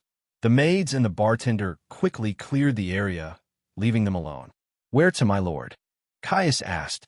Rather than taking out the throne and sitting on it, Michael sat on the single-seater sofa, beside the window. "Get us as close as you can to Pirate's Yard," Caius nodded before walking towards the far end of the blimp. "Take your seats, ladies and gentlemen." One by one, everyone landed there but on the sofas. Several moments later, Maxine broke the awkward silence. "What's the plan, Lord Lucifer?" Gibson was really surprised to see how Maxine could easily talk to Lucifer. Every time Lucifer's eyes land on him, he would feel a shudder in his heart. "Nothing much. Just going to take over the 4 Senate-ruled kingdoms within 5 days." The words that came out of his mouth stunned every single one of them, including Maxine. Michael kept cracking his knuckles one by one, looking at the figures of the soldiers gradually becoming smaller and smaller. When he took his gaze away from the window, everyone saw his eyes glow in pure crimson red for a few moments before becoming normal. It had been almost 18 months since he came to this world, and finally, he decided to be on the offensive against the Guardians instead of playing defense. The southern continent will be the first to bow to the Dark Lord and be ruled from the shadows by Michael. We are the Order of Death. Chapter 389 in silence. They flew towards the Pirate's Yard, where the pirates had been building their pirate ships. Considering Michael lost control of his anger, leaving the third persona to come out, he decided to resume meditation. He used to meditate every day when he was on Earth. Now he has started to meditate in this world too. Caius or anyone would guess whether he was sleeping or just enjoying the peace and calm with his eyes closed. Nonetheless, they didn't dare to utter a word to disturb his peace. Through the window, Tiberius saw nothing but an endless ocean. There were several ships, including merchant ships, small fishermen boats, as well as a man of war in the distance. Eventually, after flying for a couple of hours, clusters of little islands and rock formations began to appear in their sight. As they continued to fly, they saw several warships patrolling in formations as a gigantic island with numerous ships docked appeared on the horizon. Boom, boom, boom. Michael's meditation was interrupted by thunderous, booming sounds. Everyone except Maxine quickly looked through the window to see the patrolling warships getting into formations and firing their cannons. "Tell your driver to stop the airship. This is as far as we can fly," Maxine calmly said without even looking outside. She just stood behind Michael's seat as though she was his personal guard. Finally, Michael slowly opened his eyes to see everyone looking through the window. He turned his eyes, getting a view of the pirate ships lining up to shoot the airship down if they flew any closer. "Sadie, Tiberius, and Caius stay here. We will go and deal with this." "Really? I always wanted to fight the pirates," Tiberius sighed as Sadie elbowed him gently. "Yes, my lord. We'll go tell the driver to put us down and prepare the boat for you." Michael nodded at Caius. While they were waiting for the pilot to lower the airship, Michael saw more and more pirate ships appear on the horizon. Quite a welcome. Michael smiled, looking at the warships waiting to destroy them. There were at least 50 warships, including frigates as well as galleons. "This airship has the crest of Gisel on it, Lord Lucifer. It's unusual for a Senate ship to fly to Pirate's Yard. Pirates tend to follow the fire first and ask questions later policy when it comes to the outsiders." Gibson nodded at Michael while Maxine was explaining, "I am pretty sure those idiots are itching to fire us down as we speak. So we better leave the airship and tell the senator to fly back to a safe distance." With a nod, Michael stood up from his chair. He turned his gaze towards Arya, then at Tiberius. "You two should talk. After all, you have someone in common." Leaving the airship, Michael ended up on a small boat that had only space for 3 people. Michael was sitting on end, Gibson on the other rowing the boat towards the warships while Maxine remained in the middle. Since they were using a rowboat, the pirates didn't shoot them down, but waited patiently, letting the rowboat near them. "My lord, shall I introduce myself to them?" Maxine asked Michael. Before joining his ranks, she was an infamous pirate captain named Marina, the Iron Fist. Almost every pirate in the southern continent heard or knew about her because she had sunk hundreds of merchant ships and army warships alike under the order of Pirate Lord Corey. She was a feared pirate captain. It had been 2 months since she had seen her crew. The last time she saw them, she ordered her crew to station at the pirate cover with her ship. She commanded 15 ships, but they didn't belong to her. Rather, those ships and crew belonged to Corey. Go ahead before someone gets trigger happy, Michael calmly said. Gibson saw no fear in his eyes at all despite being facing 50 warships. He was calm as the sea. No fear or any emotions could be seen on his face. Even with spells, Gibson doubted if he could take on an armada of this size. However, after seeing his calm look, Gibson asked himself the question, is he more powerful than we realize? Lower your cannons and let us pass through, idiots. Maxina's shout reverberated the sea. A few moments of awkward silence filled the area while Gibson stopped rowing the boat. Suddenly, the brigades blocking their path slowly moved aside, forming a path for them to the island. Good, you idiots still have some brain inside you are thick skulls, Maxine yelled again before sitting back on the boat. While rowing through the brigades, Michael looked up at the ships and saw the pirates staring at Maxine with wide eyes. In their eyes, he could see fear and respect.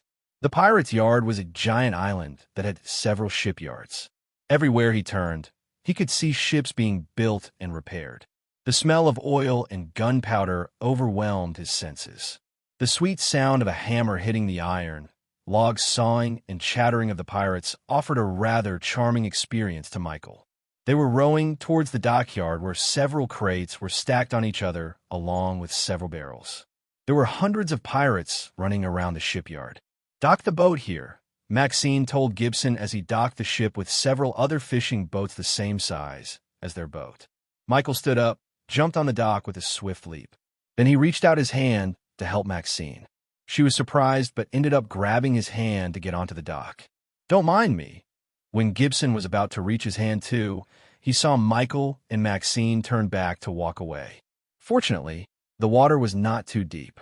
Therefore, he stepped out of the boat, dragged himself through the water, and climbed the few steps to reach the wooden platform. Lead the way, Michael said to Maxine.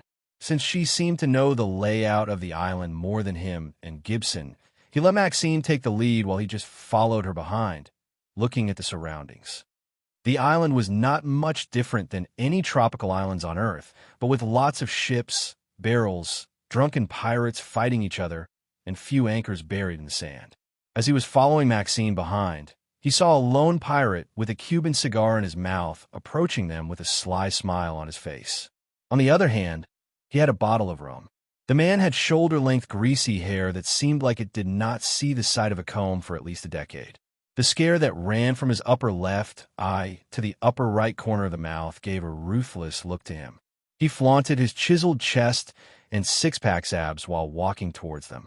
A tattoo of a flying eagle could be seen on his chest along with a dagger. It isn't the famous Captain Marina herself? The man took the cigar out of his mouth. Wow, I wouldn't have recognized you if it wasn't for your face. What happened to you? You've been eating less. Michael did not react at all as he remained behind Maxine without uttering a word. Or did you become poor after deserting Pirate Lord Corey's fleet? What the fuck do you care? Marina snickered. Just by the exchange of these words, Gibson could tell the two of them have some bad blood between them. I have 100,000 reasons to care. The smile on his face grew wider. Someone put a bounty on my head, I assume. Maxine shrugged without a shred of worry. Aren't you a smart one? The man put the cigar back in his mouth. You can try putting your hands on me, Maxine cracked her knuckles as the man just shook his head. I would love to, especially now you aren't as fat as you were. Luckily for you, Pirate Lord Vance ordered us not to take on the bounty. So, if I were you, I will get on that ship of yours. He looked at the rowboat with a mocking smile on his face. And row as fast as you can away for the continent. Get out of my face. We have a ship to buy. Maxine waved her hands off as though she was shooing him away. And just as she was about to take a step forward, the man burst into laughter. Buy a ship? Fuck me. You have no idea what's going on, do you? Maxine frowned, clenching her fists. She wanted to punch the smug off of his face. What? She didn't hide the annoyance in her voice. No one is selling ships here, or anywhere for that matter.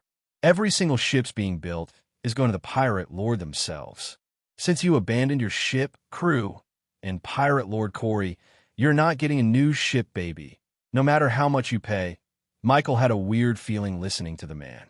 Also, he was getting annoyed as he wanted to grab the man by his neck, beat the hell out of him, and make him spill out what was going on. Some moron king from Azair, is sending a war fleet into the Void Line. They might be big assholes on the other side of the Void Line. Since they are coming to our world, we're going to tear them a new one. The trio was surprised, including Michael himself. He wondered who dared to cross the Void Line, battle with pirates, and hope to win in their own territory. What king? Maxine asked. This time, her voice did not show any signs of irritation but curiosity. The man closed his eyes, looking as though he was picking his brain to remember the name. Meja, Rosia. He snapped his fingers as he opened his eyes. Thusia, Kingdom Thusia. The mere mention of the name made Michael clench his fist.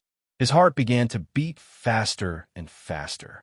Gibson noticed Lucifer starting to breath faster, as well as the clenched fist. Calm down, Michael. Michael ordered himself in his mind before the other persona took control over his body. If that persona came outside, the entire island would be painted in red with their blood. Fortunately, his extreme control over himself, as well as the meditation, kept his anger under control. Chapter 390 New Ship. So the pirate lord are going to war with the cultivation kingdom. Maxine frowned. They were the morons who suddenly crossed the void line and sink whatever pirate ship they see. The man let out a puff of smoke as he continued. Anyways, it doesn't concern you anymore. If I were you, I will get out of the southern continent as soon as possible. You are not me, Xian. But if you don't like being who you are now, I can remodel that ugly face of yours. Maxine cracked her knuckles. The feeling of the Dark Lord standing behind her gave her immense courage to take on not only Xian, a pirate captain under Pirate Lord Vance, but also the pirate lords themselves. For the pirates and anyone in the southern continent, the pirate lords were not someone they could touch. However, in front of the Dark Lord, they were as weak as a newborn child. With a single spell, Michael could kill the pirate lords. You are not Pirate Captain Marina the Iron Fist anymore, just Marina. You're not worth fighting. Maxine clenched her fist tightly as she looked like she was about to punch him in the face.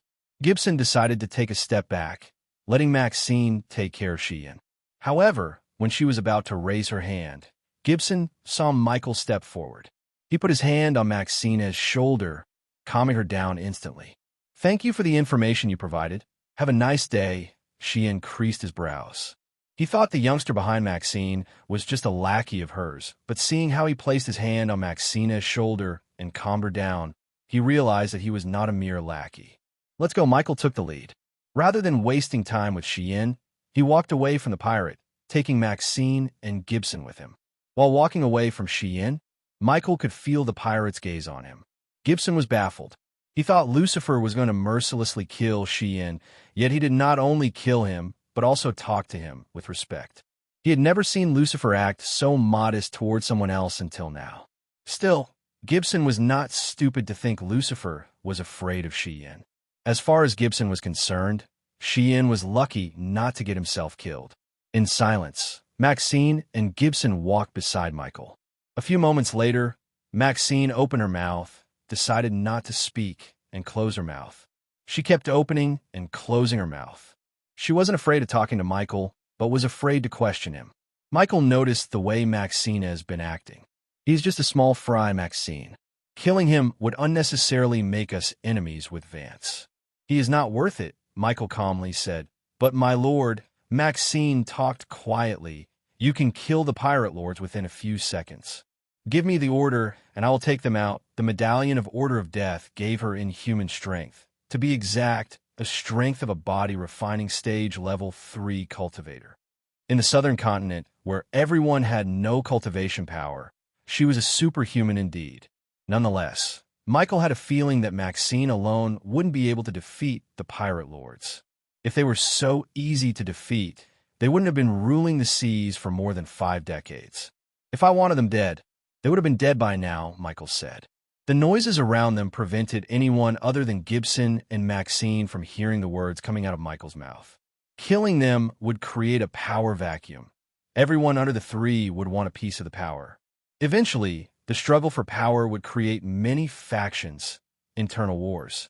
A kingdom like Thusia would use this opportunity to either destroy the pirates once and for all, or take control over them, which would make Thusians even more powerful than they are right now. Maxine listened to his words in silence. She never thought killing the pirate lords would be a bad thing, but what he said made sense. Also, pirate lords are the ones keeping the kingdoms in the southern continent from building their own armadas of ships. Without them to keep them under control, each kingdom would go crazy with warships. If they build a naval force, along with their air force, every kingdom would turn into a threat to us. So we need to make a subtle approach with the pirate lords. While listening to Michael, Maxine led them through the muddy streets toward somewhere. They passed a couple of taverns where they heard loud, singing sounds and smelled the overwhelming scent of booze and pirates. "My lord, if I may, don't be afraid to ask questions and tell me what you think, Maxine. I want to lead lions, not mindless herd of sheeps," he said, seeing Maxine being afraid to question him. She wasn't afraid to talk to him, but scared as hell to question him.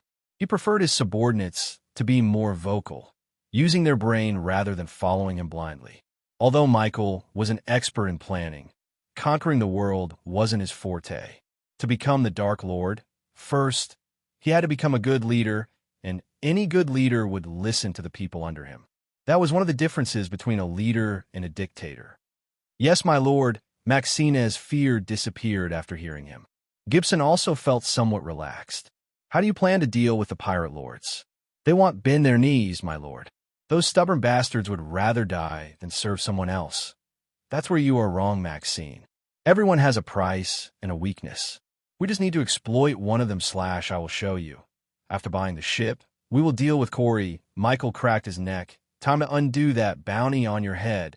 In addition to Corey's decision to put a bounty on Maxine's head, it was her name, Corey Witch, Drachen, that made him decide to meet her first. He was curious to see why she was being called Witch. Since Michael encouraged them to be more expressive about their questions, Gibson wanted to ask about Thugia. When Chien told them about Thugia, Gibson noticed a change in his calm face. However, before Gibson could ask Michael questioned Maxine. "I assume you are leading us to a place where we can still buy a ship," Maxine nodded. "A shipbuilder named Welton owes me a favor. Is it enough to disobey the rules set by the pirate lords?" Michael asked. "It is, my lord. If it wasn't for me, he would have been shark shit by now." With a nod, Michael followed Maxine.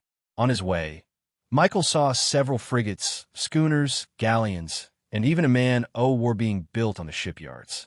Some pirates were ripping apart the hulls, cannons, and masts for spare parts. On the other side of the streets, he noticed several weapon stores as well as forges. Almost all the forges and weapon stores were full. All the blacksmiths seemed to be working on cannons, probably for the upcoming war. "War is always profitable," he mumbled under his breath. Spectre, his mentor, always used to say this. Eventually, after a few minutes of walking through the muddy streets, Michael saw a huge hangar where he saw numerous pirates running around doing various chores, such as carrying wooden logs, welding iron, rolling cannons, and sawing giant wooden logs. There were 2 frigates inside the hangar. One was being built. It had a glossing hull, new shining brown paint job with several drawings of which seemed to be a crack in thick brand new sails. The ship seemed to be in the last stage before its first voyage. The other ship which remained beside the ship looked exact opposite. Compared to the ship the pirates were working on, the other one looked like a beggar. It looked ancient with its battered hull, torn sails, and half-destroyed figurehead, which looked like a crying lady with wings. Nevertheless, the damaged one was bigger in size compared to the brand new one. It could hold more cannons as well as crew members. Any sane person would choose the brand new one, as the other one looked as if it would sink into the sea if being put on the water. The pirates were too busy to notice the trio entering the hangar. Maxine led them towards the far end of the hangar. They were walking between the 2 frigates. Gibson was staring at both the ships. Either of them couldn't be compared to the Silent Reaper in terms of size, power, or anything. The Silent Reaper didn't belong to specifically any class, but many identified it as a war galleon. Thinking about Silent Reaper, Gibson sighed. The ship was stinky, nasty, and filthy, yet it was his home for the last 2 decades. Overnight, the Guardians destroyed it into bits and pieces. Even Gibson, who respected the great clans, wanted to destroy the airship that destroyed the Silent Reaper. Since they were here to buy a ship, Gibson began to look at the brand new ship as he completely ignored the old one on the left side. Michael, on the other hand, was looking at the ancient-looking ship. It kind of reminded him of the Black Pearl. He ran his fingers on the tattered hull with a smile. Usually, in the novels he read, the ignored or rather normal-looking things would end up as the ancient things that hold unlimited potential. When the main character finds the item, he or she would see the OP-ness of the item. It would serve the main character in the future after restoring it to its former glory. Yet, this ship was neither OP nor an accent power. Rather, it was just a damaged frigate. If Michael wasn't an inventor, he would have obviously gone with a brand new one. Since he was an inventor, he was able to identify which ship could be upgraded easily. The brand new ship could be upgraded, but not as much as the old one. Every single component of the old ship could be upgraded, unlike the brand new one. It's time to put my inventor skill into more use. That you're tuning into the Romance Rendezvous YouTube channel. We're so grateful for your support, and don't forget to subscribe to join us on this incredible journey through captivating stories. Your generosity through donations truly makes a world of difference, as it's the primary source of revenue that allows me to expand and enhance this channel for you. Thank you from the bottom of my heart for being a part of this adventure.